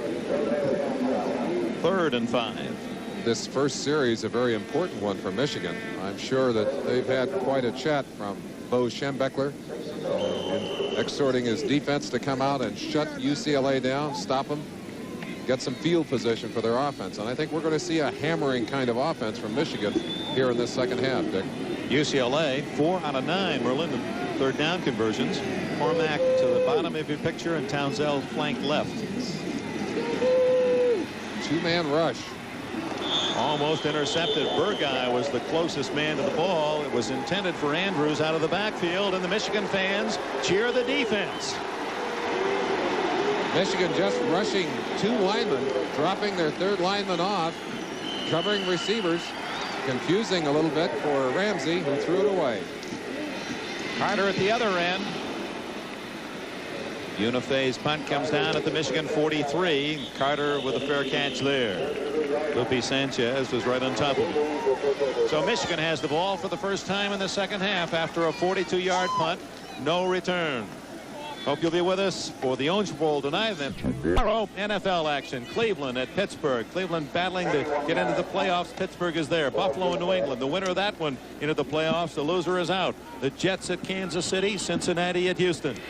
Then at 1:30, Miami and Baltimore. Key game for Miami. They're looking for home field. The Raiders in San Diego. Merlin and I will be down at San Diego Stadium, and Denver at Seattle. All tomorrow on NBC. Carter in motion, and here he is on the sweep. And UCLA read it well. Drops him for a loss of 2. Lee Knowles, 85. Inside backer from Huntington Beach, California, made the play. UCLA knows that Carter has got to get the ball from Michigan if they're going to get Carter. He's got Lawrence Ricks, number 46, in front of him. But great pursuit from number 85, Lee Knowles, and great swarming from the rest of the defense. You see the block there by Dunaway, forcing his man outside, but that was good play as it drew the blockers. And look at all those blue shirts in on top of Carter. David Hall is the quarterback for the injured Steve Smith. And he throws it behind Carter and complete at the 45-yard line. Jimmy Turner, number 35, on the cover for UCLA. Turner doing a good job over there of covering, but the timing is just not there. You can sense that Hall is just not comfortable with that responsibility, not throwing the kind of patterns that Steve Smith threw earlier, and his presence out there would indicate that that injury is severe enough to keep Smith out of this game for the second half. And as we said, a real blow to Michigan. Carter, first down at the UCLA 43, and did he take another lick? Don Rogers, the tackler. Of course, Rogers involved in that earlier shot, but let's watch how Anthony Carter absorbs the shock here, catches it, knows he's going to be hit instantly, absorbs the blow, does a great job of hanging on to a crucial pass. Carter throwing still with that awkward style, but let's give him his due. He put that shot on the money. Hall to Carter, good for 15 yards and a first down. Hall to Ricks, hit immediately at the UCLA 40 by Sanchez, the left corner. Get some help. Montgomery there as well. Michigan scoreless, and Bo Schembechler.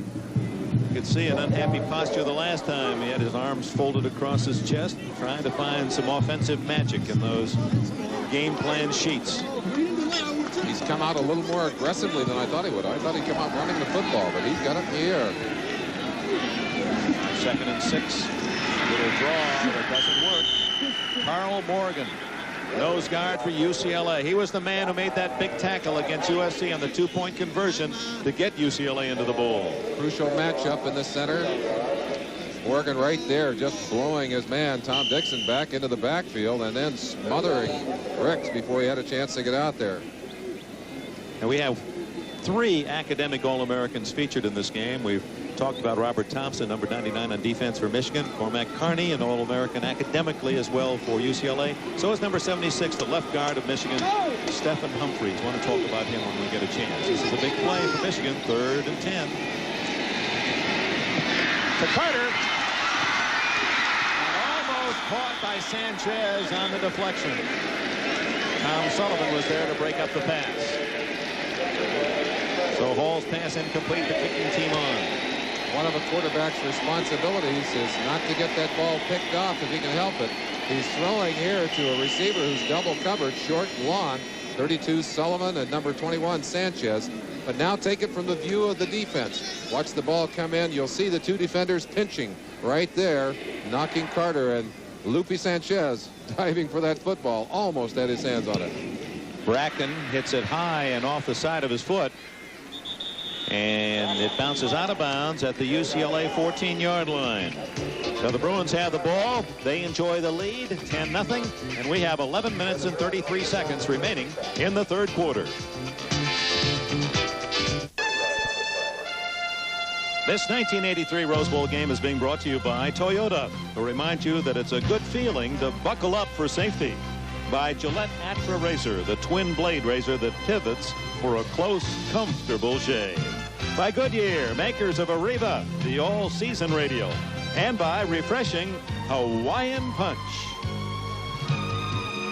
Dick Enberg and Merlin Olsen, the Rose Bowl in Pasadena. The granddaddy has 11.5 minutes remaining in the third quarter. UCLA leads Michigan 10-0, and the Bruins have the ball first down at the UCLA 14.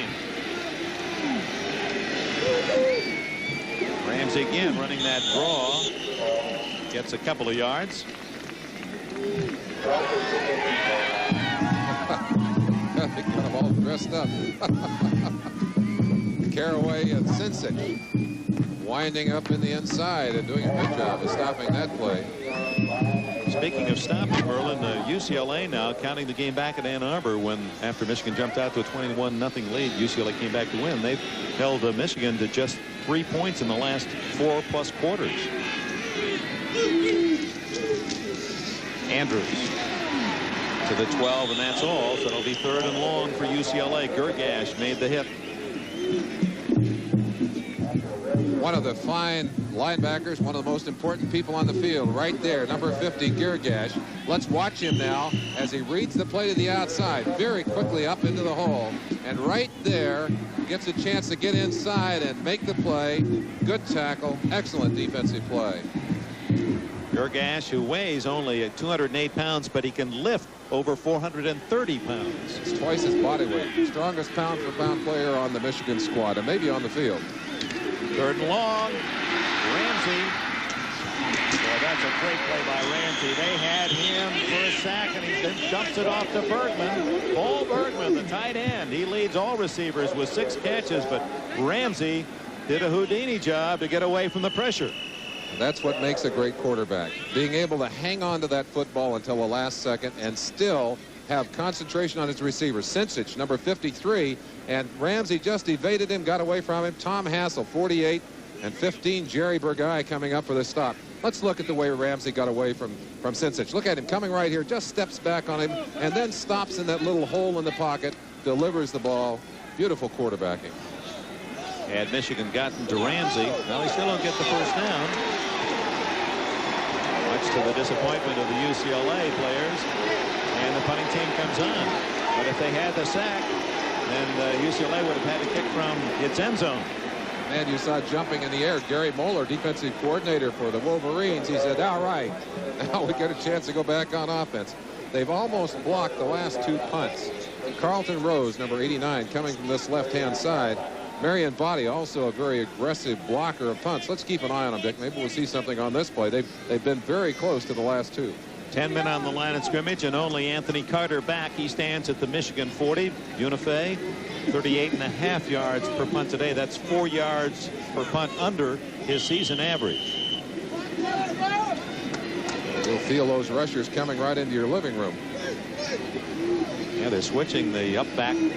They see the block coming. Ooh, bad snap. Oh, short kick. And it takes a Michigan bounce and down by UCLA at the UCLA 47-yard line. I think Carlton Rose actually just went through that football. Look at number 89, Carlton Rose. He's going to go all the way across, and I think the football was kicked behind him. Let's see. No, just barely off his fingertips. Nevertheless, the pressure forced Bunifay to hurry. A 22-yard punt resulted, and Michigan, with excellent field position, will begin at the Bruin 45. Michigan come to blocking that punt. Let's look at it very quickly as he comes in. Ball's going to be right in here now, and you'll see Carlton Rose go right by it. A high snap right there. Bunifay kicks it, and I actually believe the ball went behind the hands of 89 Carlton. That's 3 kicks in a row that have just about been blocked. UCLA very, very fortunate. Lawrence Ricks ripping off a good game to the UCLA 38. Don Rogers, the tackler, gain of about 7. That's what I thought they'd come out with at the half, Dick. And with this good field position, the best field position they've enjoyed all day, they're going to try and take advantage of it here. Gary Moeller on the sideline talking to his defense, saying, hey, that's the way to shut them down. The first 2 series, no first downs for UCLA. 10-0 UCLA leads. We're in the third quarter, 9 minutes remaining. Ricks again. Good footwork by Ricks. You just saw him dancing as he took that handoff and has a first down at the UCLA 34. Here's your chance to order the 1983 Rose Bowl souvenir program for the game that will be aired on NBC January 1st and is being aired. Send check or money order for $6 to touchdown. Post Office Box 421-345 San Francisco. This collector's edition has 160 pages of in-depth scouting reports, special features on past Rose Bowl games, a section on the record holders, and a review of the past season in words and photos. Give you more information in a moment. Ricks on first down has a blocker. Carter runs over a tackler and gains about 10. Again, send your check or money order, $6 to touchdown. Post Office Box 421-345 San Francisco, California 94142 for your Rose Bowl program. 165-pounder out there in front of a great running back. Anthony Carter is doing his part here. Runs a little pattern. Now he's going out as the blocker. Watch him go after Lupe Sanchez right there. Sticks his helmet on him, pushes him aside, does his job. That's the kind of play they need if they're going to get it in the end zone. Michigan's been deep in UCLA territory only twice. The first time the interception, and this is Rick Rogers, and he's down to the 18-yard line, and suddenly Michigan ripping off big gains.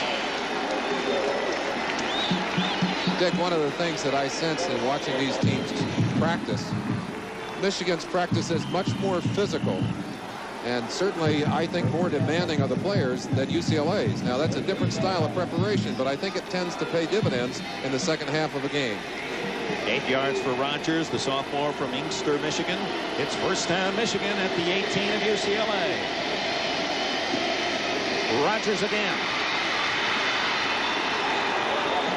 He has about 6 more before Don Rogers can make the tackle. Bo Schembechler talking to Jerry DiOrio, one of the messenger guards. He and Art Bilardos. DiOrio will go in to call a play now for Dave Hall.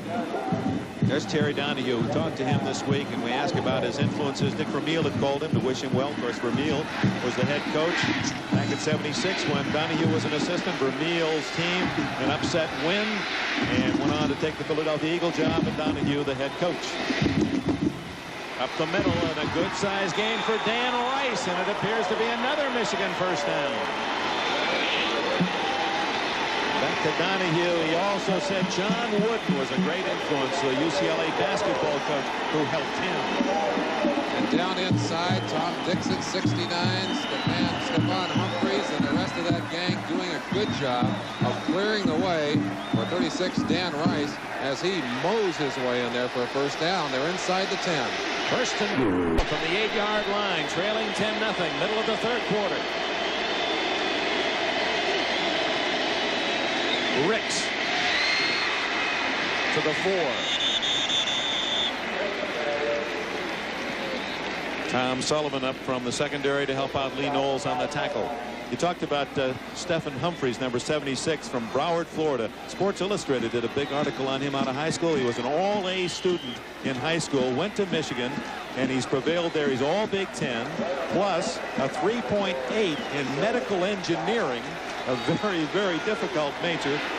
Valedictorian of his high school class. He's been nearly perfect in the classroom and performing well for Bo Schembechler at left guard. Ricks struggling to the 1-yard line. Sullivan and Morgan collaborated on the tackle. You don't think the going is tough down inside that 10-yard line. Take a look at Blanchard Montgomery, number 27, number 86, Ron Butler. Boy, they are square on offense, smashing, but great running. Look at the power of Lawrence Ricks here. Runs right through the arm tackle there of Blanchard Montgomery. Takes 3 of them to get him down. We're on the 1-yard line, Dick. Third down for Michigan, trailing 10-0.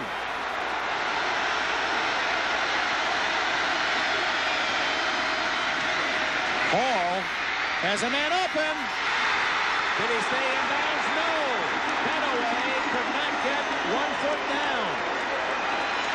And Hall might have waited just a bit too long, and Dunaway fading deep in the end zone ran out of room. An excellent call. An excellent call by Schembechler from the sideline. Little fake inside. Hall rolls out with the option to run, but Dunaway is wide open. Let's look now and see his feet. Got to come down with 1 foot inside. You see it there. Got the second foot down inside, but the first foot was out of bounds. That was the first pass play on this 9-play drive, so it was an excellent call. They're going for it here. 4th and goal. Both sides on their feet.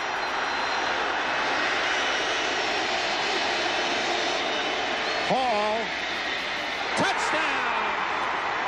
Eddie Garrett, the freshman from Milwaukee, a fullback. A gutsy all-or-nothing call. And Michigan fans and the band alike rejoice.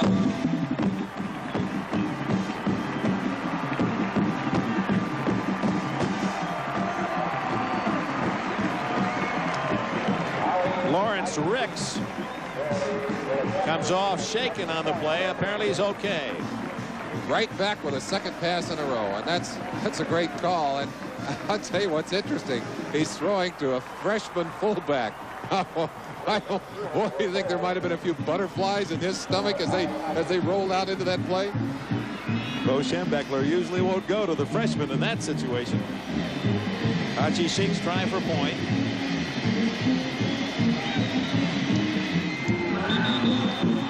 Booms it through, and Michigan on the scoreboard with plenty of time remaining. 5 minutes and 16 seconds left in the third quarter.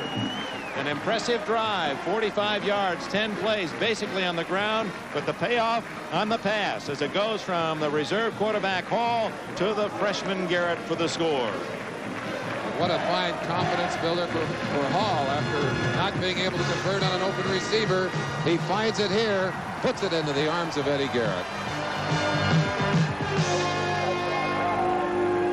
Sailing quietly over Pasadena, our 193-foot airship bringing these exciting aerial pictures of the Rose Bowl game, witnessed in person by 104,991 fans. Michigan's faithful cheering the first Wolverine score at 5:16 of the third quarter, and Michigan now trails 10-7. Dick, 8 out of those 10 plays rushing plays, and 1 incomplete pass and 1 vital completed pass on 4th and 1. The 8 runs from the 45 down to the 1, and then the 2 passes. Haji Sheik. Deep. Doki Williams, middle of the end zone, will just take it at the 20-yard line. Interesting, the difference between names of the Midwestern athlete and the Western athlete. The 3 receivers for UCLA: Cormac, Doki, JoJo. And Michigan counters with Vince, and they've got themselves also a Craig and Steve. Well, they would like to be nothing but extraordinary here in this second half. Put some more points on the board, get themselves a lead, and UCLA needs to get some offense moving in the second half. Haven't been able to do it yet, Dick. Ramsey to the air. Almost intercepted by number 53, Al Sensich, the nose guard.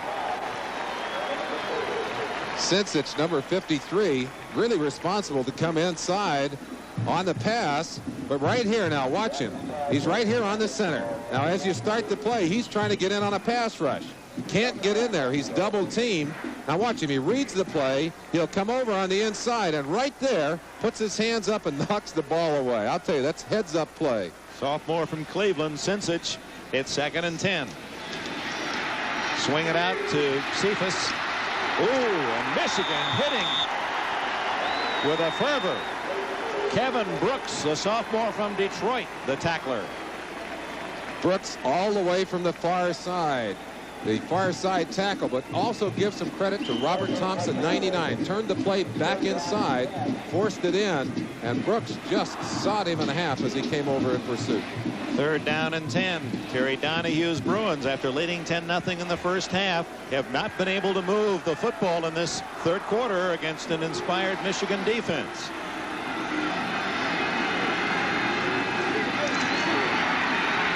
Ramsey has a man, Townsell, and it's a first down at the 31-yard line.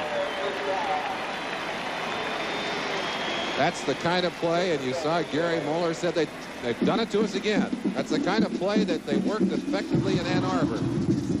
Cormac Carney. Now he's just going to come across and break out to the outside. Burkheim knocking him right on the ground. Here's Townsell. Townsell just going to come down and break out too, using his speed to get open. They just could not close. Marion Body could not close the distance quick enough to get on top of him. They pick up the blitz again, and Ramsey then scrambling forward for a yard perhaps. Again, it's Kevin Brooks, the tackler for Michigan. Dick, in the first half, Michigan dropping deep with their linebackers and their secondary, trying to force UCLA to throw under. They've come back in the second half, putting more pressure on, trying to keep those short passes down. In the process, they've opened up some of the intermediate zones, and that was the kind of pass that they were able to capitalize on there as Ramsey went over the top to get the first down. Townsell is flanked to the left. Carney is to the right.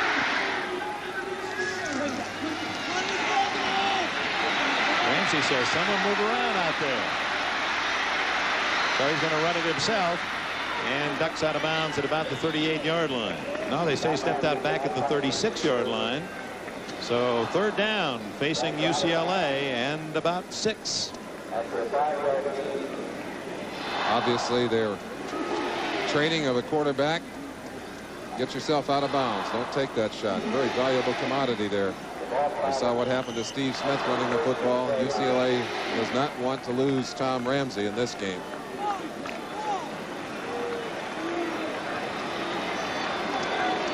Tom Ramsey, we don't. I think that might be Powell, backup tight end, who was injured in an automobile or motorcycle accident. The catch. Yes, they're calling it good right in front of Bo Schembechler, and he didn't like the call. JoJo Townsell has the UCLA first down.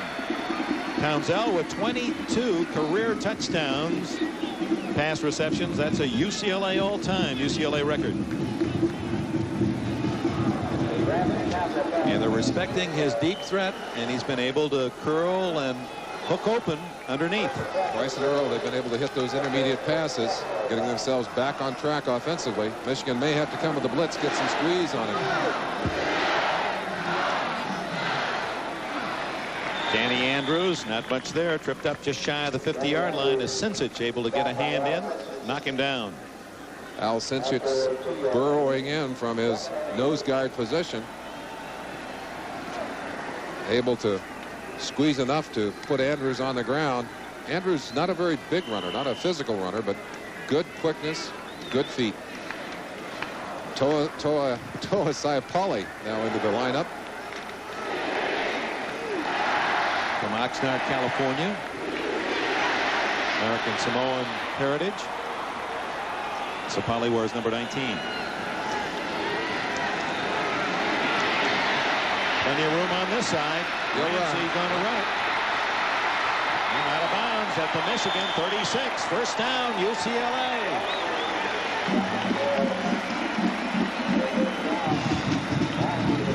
For those of you who want to play the game, we'll take you down on the field.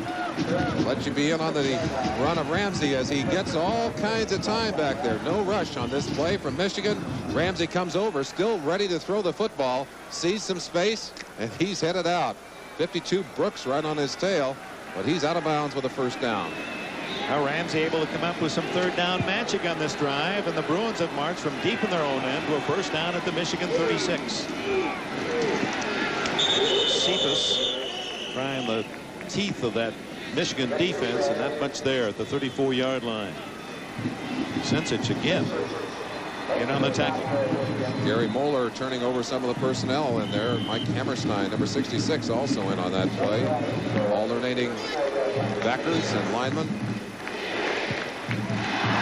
5 defensive backs in the ball game right now. They're expecting UCLA to get it in the air. Warren out. Tony Gand in, a very fine young athlete on this Michigan squad. The speed is to the left. And he goes right to Carney. Cormac Carney has another UCLA first down at the Michigan 23. one of the things that we mentioned early about this young quarterback is his finesse. Boron, the man who's got to fill that hole, was back in good position, but that's a timing pattern. Just a little fake inside and whipped it right down the middle. Carney in the perfect spot, picked the football up, dove inside. Carney, who has set all-time UCLA records in 4 pass catches, 44 this year, 106 in his career, and that's after transferring from the Air Force Academy, where he caught 57 as a freshman. Kevin Nelson, close to another first down. So they used the pass to open up the run. 9 yards. Kevin Nelson sees the opening here on the backside and cuts back, does a good job of getting back inside. Number 59, Dan Dufour, was the man who did a great job on Cinch It to open up the hole. Well, UCLA knocking on the door. Inside the 20. 10-7. The Bruins lead Michigan. Final minute, third quarter. Cephas. It's first and goal at the Michigan 9. Mike Boron made the tackle.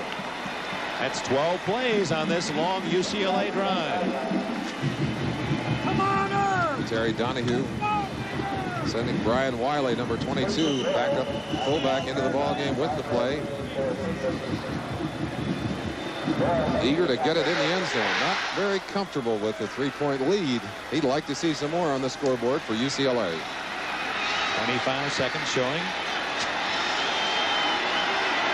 Right into the eyes of Tom Ramsey. Andrews, touchdown.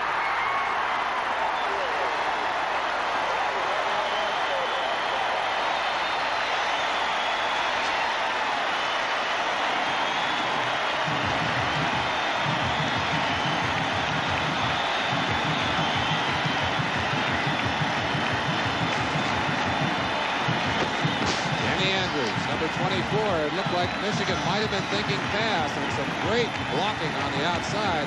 Good stiff arm on Marion body number 3. Danny Andrews lunges into the end zone. Let's see if we can see that block on the left-hand side of your screen. A little too, just a little too tight for it. But there's the pull away right there, and the payoff lunge by Danny Andrews. John Lee to try to tack on the extra point. He's got it. So Andrews caps a long UCLA drive that began deep in Bruin territory, and UCLA's on top by 10. Perhaps we'll see the block. There it is, right on the top. Beautiful job. Couldn't see who it was, but give that Bruin credit. 80 yards, 13 plays equals 7 points for Andrews and the Bruins, and with 12 seconds left in the quarter, 17-7 the score. Danny Andrews, the freshman from nearby Carson, California, is Coach Chris Ferragamo, the older brother of the Rams quarterback, and he's related. He's the cousin of our own Gene Washington, the NBC football analyst. So Andrews with a Rose Bowl score, hits 17-7 UCLA as Ken Potter kicks it off.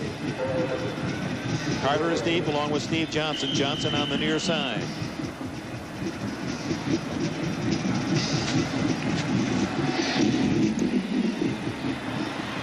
This time it does not go in the end zone, and Carter at the 5.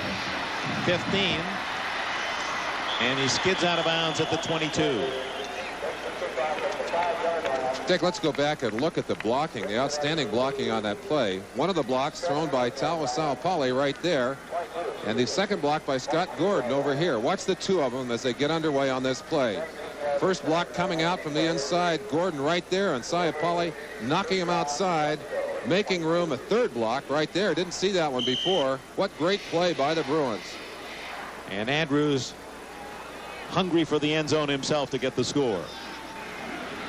Oh, Michigan down by 10. 7 seconds left in the third quarter. Carter in motion.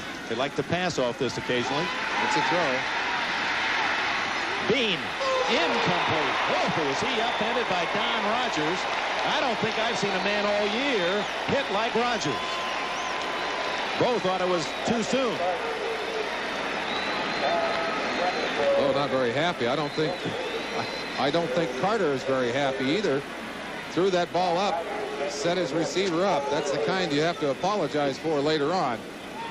Carter not coming to run on that play and sets Bean high in the air, and Rogers arriving with the football just absolutely leveled it. Boy, Schembechler is angry at the end of the third quarter as Wolverines down by 10. We'll be back after these messages from your local station. The fourth quarter from the Rose Bowl in Pasadena. Dick Enberg with Merlin Olsen. The UCLA Bruins of the Pac-10 leading the University of Michigan, the Big Ten champions, 17-7. Michigan's ball at the Wolverine 22. 50-year-old Bo Schembechler turned down a rich contract to go to Texas A&M to stay on the campus of the University of Michigan. David Hall, the quarterback, going long for Carter. But the only one eligible there was someone 10 yards out of bounds. Hall is in because Steve Smith, the starting quarterback for the Wolverines, suffered a shoulder separation early in the second quarter. The number's pretty even. UCLA 58 more yards total offense. Michigan 3 for 10 in third downs, and that's what they face now. 3rd and 10 for Michigan. Carter near side, Bean split left. Hall to his fullback Rice, but he's knocked down short of the first down. Appeared he may have lost the ball for a moment. It's Mike Durden, whose dad, Ernell Durden, an assistant football coach in the National Football League. Very, very quick reaction by the defense, by the defensive secondary. Got over in a hurry. Don Rogers, number 20, the man that took the shot. The Orange Bowl, Nebraska and LSU ready to tee it up down in Miami. And along with what should be another outstanding intersectional match at halftime at the Orange Bowl is something for your whole family to enjoy. Bracken roots one out. Sanchez at his 28 and down at the 34. 46-yard punt, a 6-yard return, and with 14 minutes and 3 seconds left in the fourth quarter, the score here in the 69th Rose Bowl is 17-7. 17-7 the score early in the fourth quarter. Don't look too bad for a man that went to bed after midnight, got up at 4:30 for the parade. But with all the excitement, all the beauty of the parade, and the good football we've seen here today, man can't go to sleep. But before we get out of here, I want to wish everybody a happy New Year, Dick. And I hope 83 is one whale of a year. For you, too, my friend. Thank you. You the same. Rejoice is a nice theme. I think we could all use that as a nice foundation. UCLA's Bruins have a 10-point lead, 14 minutes left. Cephas. And the hitting, again, very tough inside for Michigan. As Cephas down at the 38-yard line after a gain of about 4. Tom Ramsey, the quarterback. He has passed for at least one touchdown in 15 consecutive games coming into this Rose Bowl. Michigan has been able to hold him without that honor today. Both Bruin scores have been on runs. Ramsey himself a 1-yard sneak and 9-yard sweep by freshman Danny Andrews.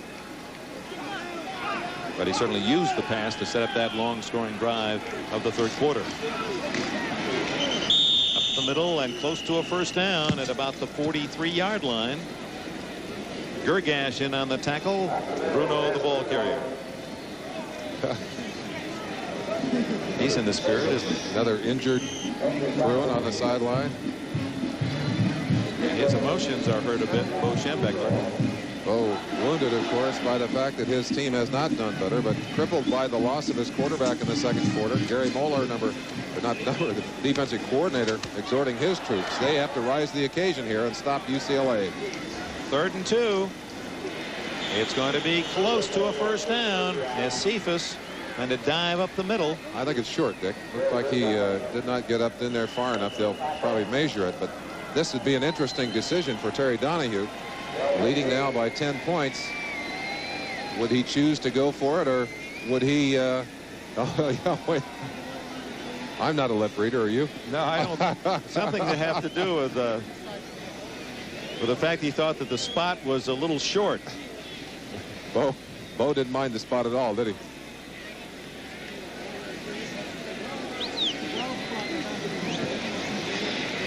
No, he's got it. Yep.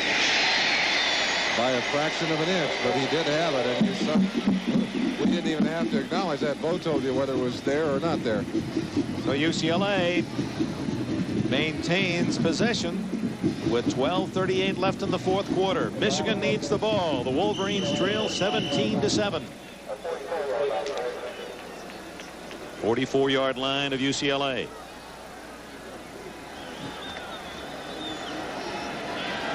Ramsey working out of a double wing this time.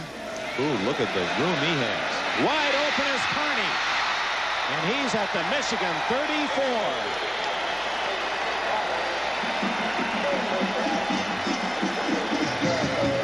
23 yards.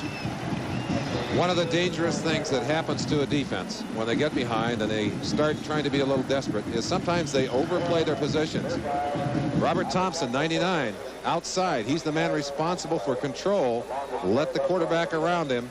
Carney downfield. There was plenty of time for either the option run or the pass, and they were able to take advantage of it for a big gain. Oh, he's loose. Nelson to the 20-yard line, and the Bruin fans are on their feet.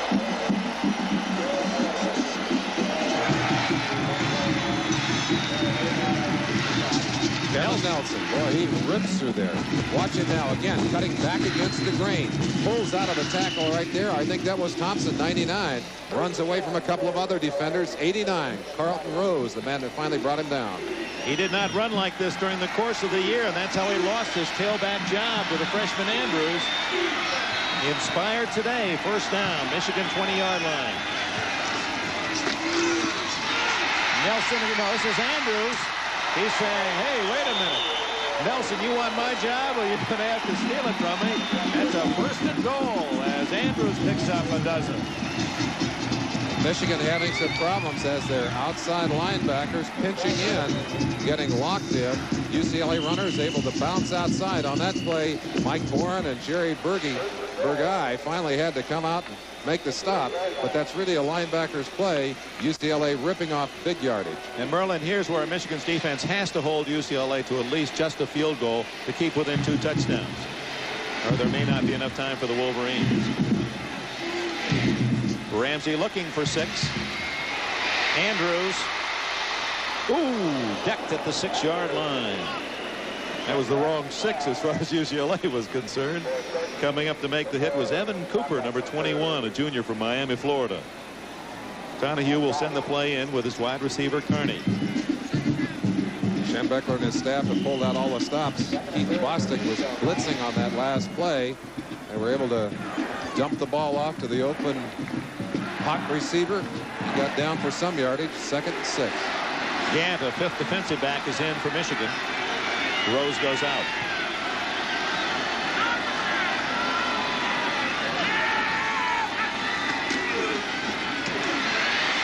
Andrews gets a couple to the 4-yard line where it'll be 3rd and goal for UCLA. Gergash spearheaded the defensive charge. Getting down to those tough short yardage plays now.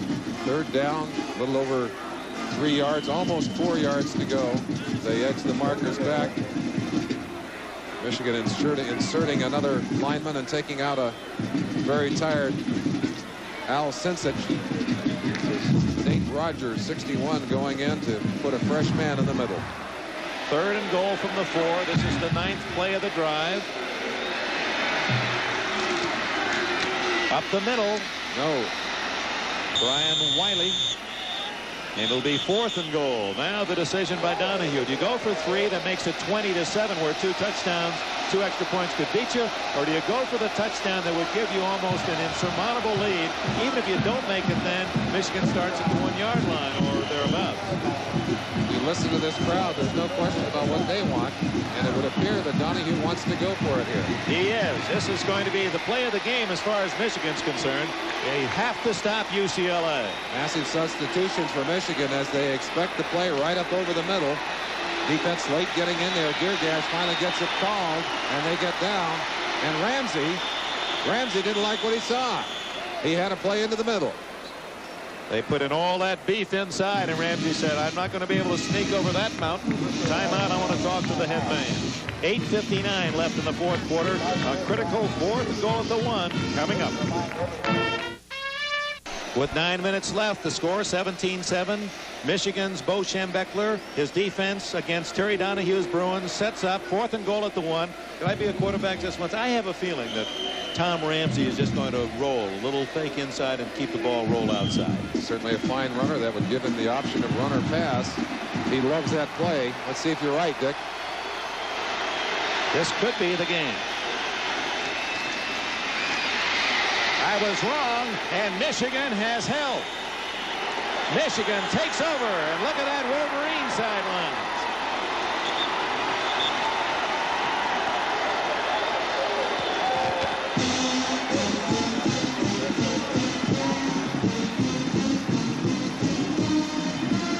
You'd think that perhaps Bo Schembechler would be jumping in the air with enthusiasm. He's sure he's not in there anyway. And here's Donahue on the other side. Well, he knew. Good job by our NBC crew, and want to tip our hats to them. Great job as always. That's a good news, bad news story. The good news, they didn't score. The bad news, you're on your own 1 yard line. Actually, they were even inside the one, but if you put it where the ball was actually stopped, part of it would be in the end zone as you turn it over for the other team. So UCLA had the ball for 5 minutes and 9 seconds, 10 plays, no points, but the gamble, probably a good one, with 17-7 on the board. The touchdown almost wins it for you, and now Michigan has to go 99 yards to score, and you still would have the lead if they should accomplish that very difficult feat, and they'll have to do it in the hands of David Hall, the junior backup quarterback. Of course, Terry Donahue able to do with his offense what Michigan has done so successfully over the year: control the football, control the clock, but doing it not necessarily just with the run, but with a good combination, a good mix of short passing and running. And Merlin, speaking of controlling the clock, we do have that problem. Control of the clock. It now shows 8 minutes and 3 something. And it should be 8:54, we understand. And so now that problem being explained to the officials. And since we have a break in the action, and while they try to get the mechanism to work properly, let's pause. The score: UCLA 17, Michigan 7. We appreciate in our complete coverage here of this Rose Bowl the spectacular aerial shots from our camera in the sky. Case in point. The lights are on, as you can see here at the famed Rose Bowl. UCLA leading Michigan 17-7. The Wolverines have stopped the Bruins at the 1 foot line, and Michigan huddles deep in its own end zone. Second tight end, Sim Nelson, number 95, goes into the ball game, and they'll try, Dick, I think, just to wedge out a little bit of room in there and then perhaps run a play, but I would expect them to run straight up the middle behind some of that strength. Now, going back to Bo Schembechler showing no emotion outwardly at all on that last play defensively, goes back to the point: coaches can't overreact. They have to hide their joy and hide their disappointment. They are the leader, and too much emotion isn't always good.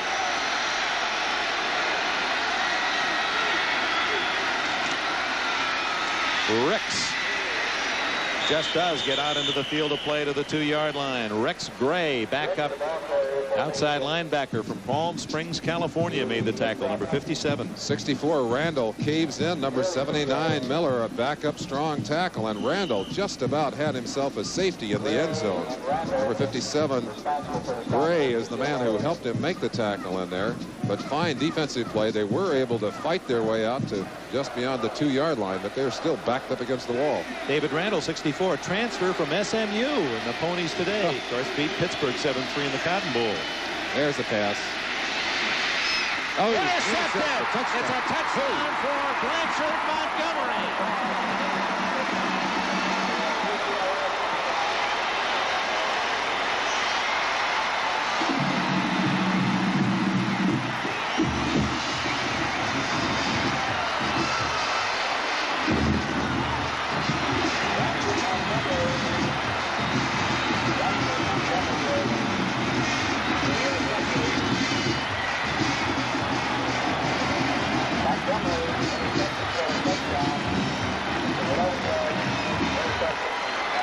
Terry Donahue takes off his phones.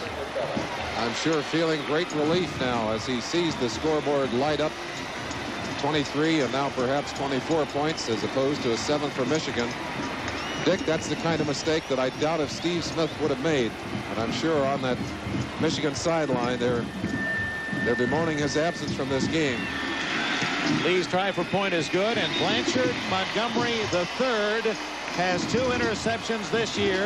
One went 65 yards for a touchdown against Washington State, and this one 11 yards for a touchdown in the Rose Bowl against Michigan. Right in Dave Hall's hip pocket as he throws that football. He just did not see Blanchard Montgomery coming across. Did not read the defense. Montgomery scooting into the end zone for the touchdown. He played fullback in high school and knew the way. Perhaps on the hopes of the Michigan Wolverines with 8:08 remaining in the fourth quarter. UCLA on an 11-yard pass interception for a touchdown by Blanchard Montgomery now lead 24-7. Michigan has not had advantage of a single kickoff return on the day, even with all this scoring. You can bet that number 1 Anthony Carter itching to get his hands on a football back there, and because this is a line drive kick, if he could catch one, it would be a good chance for a return.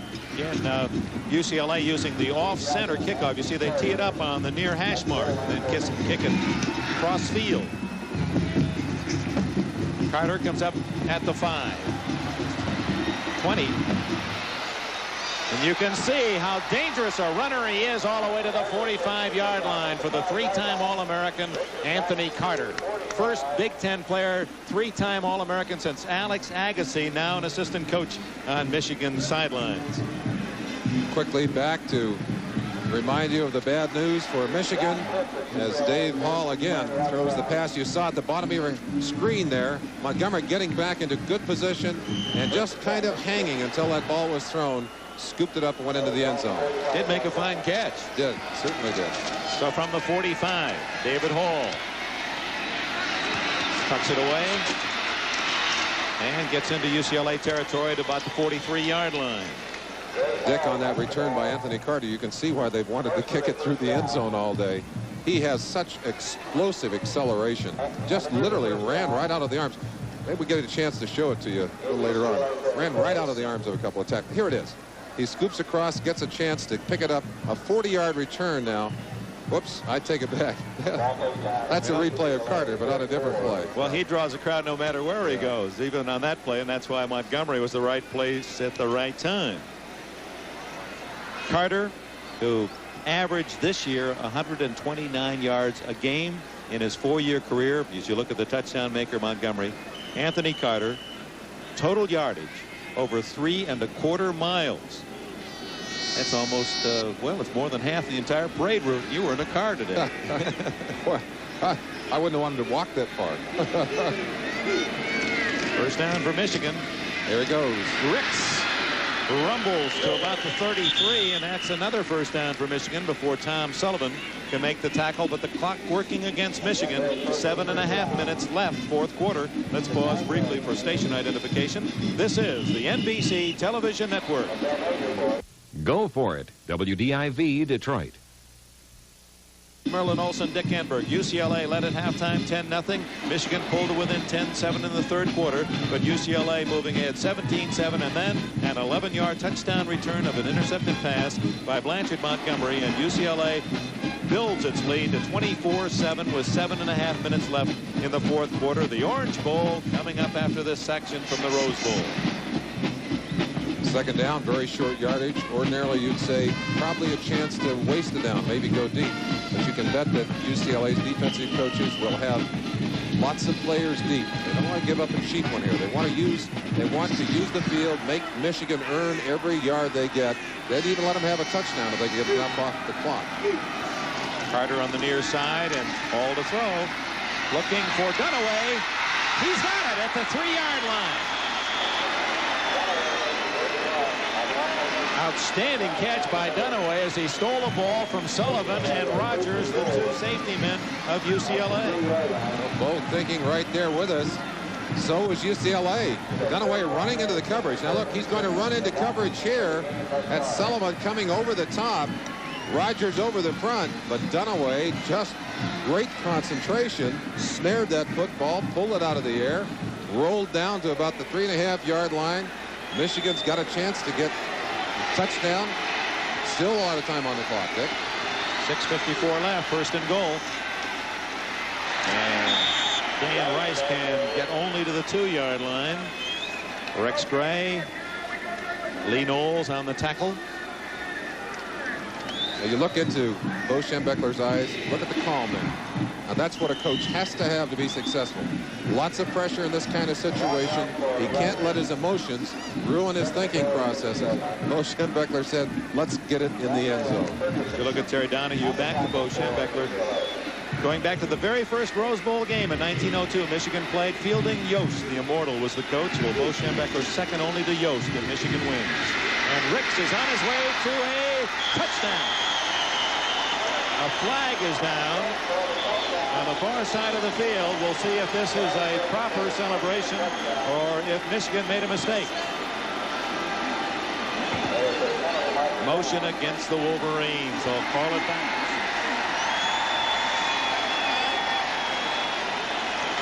Now that will bring out a motion from Schembechler, the penalty error. As we've said earlier, very few obvious and critical mistakes of that kind. There certainly have been mistakes and turnovers, but not very many on a day like today. That one, a most costly one, could deny Michigan a touchdown. Motion, offense, it's still second down. When Dick Vermeil won the Rose Bowl game in '76, he left UCLA, went on to the Philadelphia Eagles. We asked Terry Donahue, what's your future? And he said, well, I guess it'd be most appropriate to say, win or lose, I'm about to sign a 5-year contract. I want to stay at UCLA. Certainly has found a great deal of success there. Can't blame him for that. Outstanding young coach, one of the best in the business at 38. Ricks up the middle. They're hoping to catch UCLA looking for the pass. Ricks is to the 4-yard line where it will be 3rd and goal. 6 minutes left and the clock is running. David Randall from Dallas, Texas made the tackle. 64. There will be no field goal. We can be assured of that. Well, we had plenty of scoring in the opening game of our triple header here on NBC in the Fiesta Bowl, as Arizona State of the Pac-10 defeated the University of Oklahoma 32-21, and it was 7-3 SMU over Pittsburgh in the Cotton Bowl. Ball incomplete and almost intercepted. Intended for Vince Bean, and Sullivan and Rogers fought for it in the UCLA defense. Hall was lucky to get away with an incomplete. Had there just been one defender there instead of two, it might well have been an interception. But as you said, they were scrambling with each other.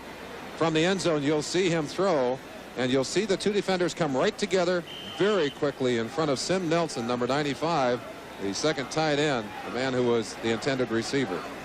Michigan now with 5:26 left on 4th and goal. To entertain any hopes of a comeback, must score on this play.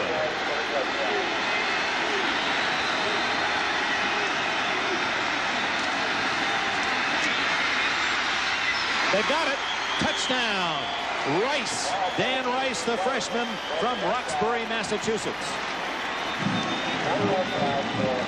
2 touchdown passes to 2 freshman fullbacks. My. What is Bo Schembechler doing? Anthony Carter comes out as a decoy to this side, opening things up, I'm sure. Good block right there. And there's the shot inside. Now, will Bo react to that one? All right. He did. A little bit of a smile. Looked up at the scoreboard, said, now get me an extra point here, and let's see what we can do. Haji Sheik has it through the middle. Terry Donahue across the way as he saw Michigan score on 4th and goal at the 4. They don't make it a sure victory. He says they're back in the game. 5:20 left. 24-14 the score. Michigan, an onside kick. We'll see. When America won. And we'll be looking forward to Don Crickey, John Brody's call of that Orange Bowl in Miami to follow this telecast from Pasadena, where night has now fallen. Michigan has not They've just scored on a 4th and goal, 5:20 left, and now the Bruins move up looking for the onside kick. They've got 9 men. Now 9 men coming now. The 9th coming up into the middle area. And Haji Sheikh won't disappoint him. But there to cover it very nicely for UCLA was number 43. Lauder, a special teams performer. Let's take a quicker look, or another look, at that onside kick by Ali Haji Sheikh. He kicks it against the grain. Normally they'd kick it back in this way. He drives it across, and that's the advantage of a soccer-style kicker. They can go either way with it. But it took a perfect bounce for UCLA up off the ground. Let's watch Lauder now as he just waits like a third baseman. Takes it on the long hop and covers it nicely. That's a good comparison. Haji Sheikh was looking for the short hop, the tough one. Big hole for Frank Bruno, and he pulls his way for good yardage into Michigan territory, close to the 45-yard line. It's 2nd and 2. This is the point of the game, Dick, when you have to change your defensive philosophy. The yards and the downs aren't nearly as important as a football. You try and tackle a football. You may give up a few extra yards in doing it, but you try and shake it loose. You got to have the football. You got to have the turnover. 2nd and 2.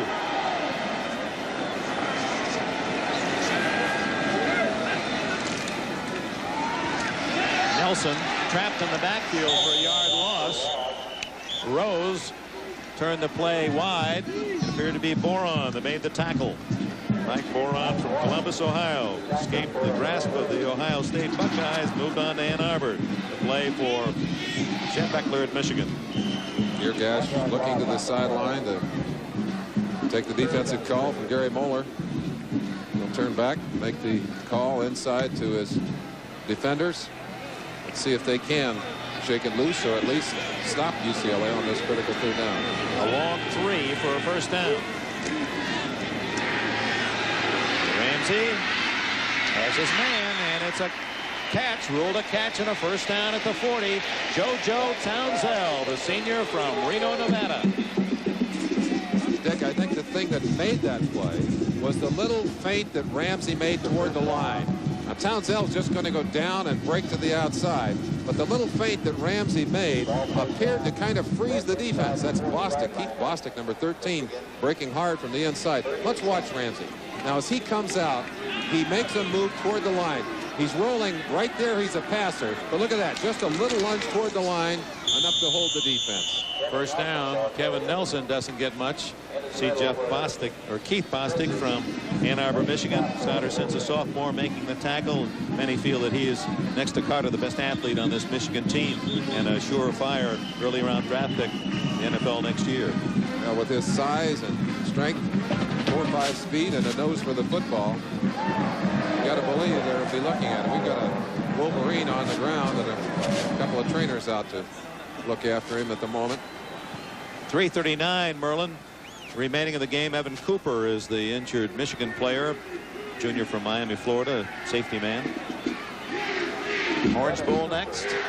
Nebraska's Corn Huskers. High-scoring team, the highest-scoring club in the NCAA this year, against a very tough defensive team, the Tigers of LSU. And speaking of the Orange Bowl, Don Cricket, John Brody standing by. Let's go to them for this report. Thank you, Dick. Very warm, balmy night in South Florida. Could help the underdog LSU. It's the Cajun weather, high humidity. John Brody's with us. John, we know that Nebraska comes in with a 9-game win streak, the highest scoring team in college football. Very powerful outfit. They say it's the best Nebraska team since the national champions of 1971. What about LSU and their game plan? Now you're quite familiar with them. Well, I think because they haven't been on national television, they have been overlooked, so to speak. They're 4th ranked nationally on defense. But more than that, when they've won, they've been in a position where they were healthy, they had a good game plan, and they got off to a fast start. I think they'll do it tonight. All right, Broads, we'll be coming back to the Orange Bowl right now. Back to the... Thank you, Don. Meanwhile, Michigan trying to dig in and get the ball from UCLA as the clock ticks away precious seconds. It'll now be 3rd down and about 13 for UCLA at the Michigan 43-yard line. Can't win without the pumpkin. And Chet Beckler looking for his club to turn it over. Tom Ramsey has been a very cool quarterback throughout the day. Hasn't had the touchdown pass, but certainly has engineered this offense beautifully. Down goes Burness Scott, sophomore from Linwood, California, brings up 4th down. Terry Donahue is going to get his special teams on the field, or is he going to just let the offense run out the clock here? 2:29. He's telling them, hey, let's take our full 25 seconds. You're allowed 25, 5 seconds less than the professional league. Talking to Terry Donahue earlier in the week, he was talking about the fact that the game would be played here. He said, even though it would be kind of a neutral crowd, we're familiar with this turf. And he said, I just hope it's good weather. We like good weather to throw the football. I think Bo was hoping for some rain and perhaps some snow. A little bit of help there. Well, Ramsey missed on only 7 passes, 18 for 25 for Ramsey. And UCLA takes the full 25 seconds and accepts the 5-yard penalty. That's not going to hurt them at all. It gives them a little more kicking leg. And we're inside of the 2 minutes. 1:58 left. Toyota most valuable players for today's Rose Bowl game are Tom Ramsey from UCLA and linebacker Paul Gergash of Michigan. Each MVP will receive a special trophy in honor of his achievement in today's game. In addition, Toyota will donate $1,000 to the General Scholarship Fund of each university for the school's participation in today's game. This money will be used to assist students in their chosen fields of academic interest. Congratulations to Ramsey of UCLA, Gergash of Michigan.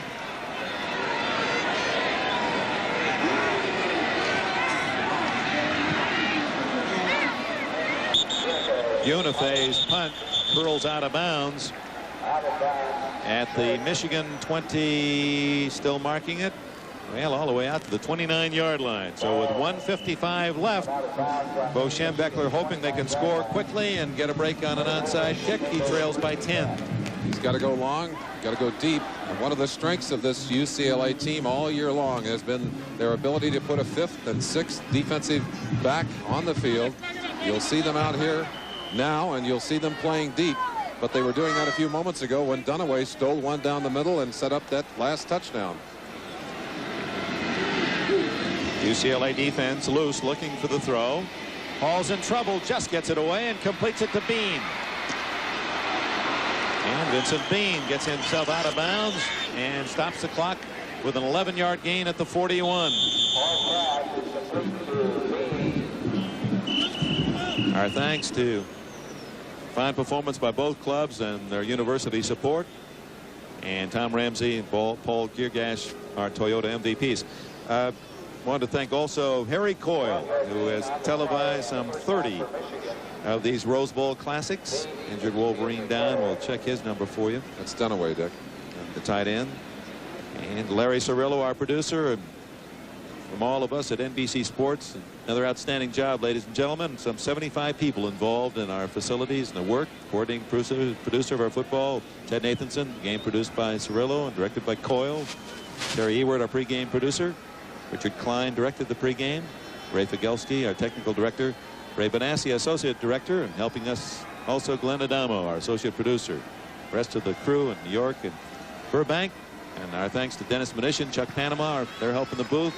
Also statisticians Jack Prote and Art Hoffman. Joe Costanza for running the ship upstairs. Dunaway, by the way, Dick, was hurt on an excellent block. Blanchard Montgomery coming across, and Dunaway cut him down, provided a few extra yards on the run. Sim Nelson, young man in there in his place. From the 41, Hall in trouble, and down he goes at the 31. Kenny Page and Carl Morgan for UCLA, a sack of 10 yards. And the clock running at 1:30, and UCLA apparently will give Terry Donahue a Happy New Year gift, his first Rose Bowl win in his first game as head coach. He won as an assistant coach, and he won as a player. That's a unique hat trick. Tripping up over his own blocker is David Hall. He fell over the legs of one of his offensive guards. Doug James, the left tackle, slipped back, and he just couldn't find his feet in there. This is the point in a game, Dick, where the 4.5 speed of a Steve Smith would sure come in handy. With the score 24-14 and a minute 6 seconds left here in the Rose Bowl, let's go to New York. Len Berman. Devils, who thought they were going to be here in their first ever Rose Bowl game and just couldn't come up with a victory in their finale against rival Arizona. And through a very difficult set of circumstances, UCLA wiggled in and had the honor of playing in this game, and it played very well. Nice catch by Rogers on the little swing, and he's knocked down at the 32-yard line, but Michigan had a long way to go, and 6 yards wasn't enough. 54-53, clock running down on Michigan. Of course, that was a mistake, too, by young Mr. Rogers. You got a chance to get that ball out of bounds. You got to stop that clock. And now time is called by the quarterback, David Hall, with 44 seconds left, and a 4th down and about 19 facing Michigan. Terry Donahue, that is an interesting little piece of trivia. The only man to play in, to be an assistant coach in, and to be the head coach in a winning Rose Bowl game at the age of 38. And I believe those are the only 3 trips he's made here. He is selective. Extremely. Well, I know for those fans that follow UCLA, they hope that Donahue does indeed sign that long-term contract and receives his due reward for the fine work he's done running the Bruin football program. Nice man, too. I mean, both men have been so cooperative to us. Bo Schembechler, despite the gruff, there isn't a nicer man, and man you earn immediate respect for, and he's been so cooperative, and Donahue the same at UCLA. Bo finally peeling off his earphones, I think, accepting the inevitable as he looks up at 44 seconds on the clock and a 10-point lead for UCLA. All down the middle. Great catch by Dunaway, the man who was injured just 2 plays ago. Dunaway's made 2 outstanding receptions, one down at the 3-yard line to set up the 4th quarter touchdown by Michigan. There'll be no huddle here. They'll try and take advantage of what is left on the clock. 25 yards on that play. He has 4 catches and 91 yards, Craig Dunaway. Pittsburgh, Pennsylvania, playing in his last collegiate game. Both tight ends were underrated, and they've shown just that in this game. They both contributed. Dunaway again, and another outstanding catch. Oh my, Dunaway over 100 yards. He was second to Carter this year. He had 30 catches. Carter led the team with 38. And 2 excellent passes by Dave Hall, who seems to be getting more and more comfortable in his responsibilities there. Back on the line again. Let's see if he goes for a 3rd time to Dunaway. And no alibi, but it was a bad stroke of luck for Michigan to lose their starting quarterback, Steve Smith, early in the 2nd quarter. Knocked down by Neil Delacono, Baton Rouge, Louisiana, linebacker, number 39. That stops the clock, 22 seconds left. So Schembechler had to go with a backup quarterback, Hall, who threw the ball only 14 times all year. Tough baptism under Rose Bowl fire.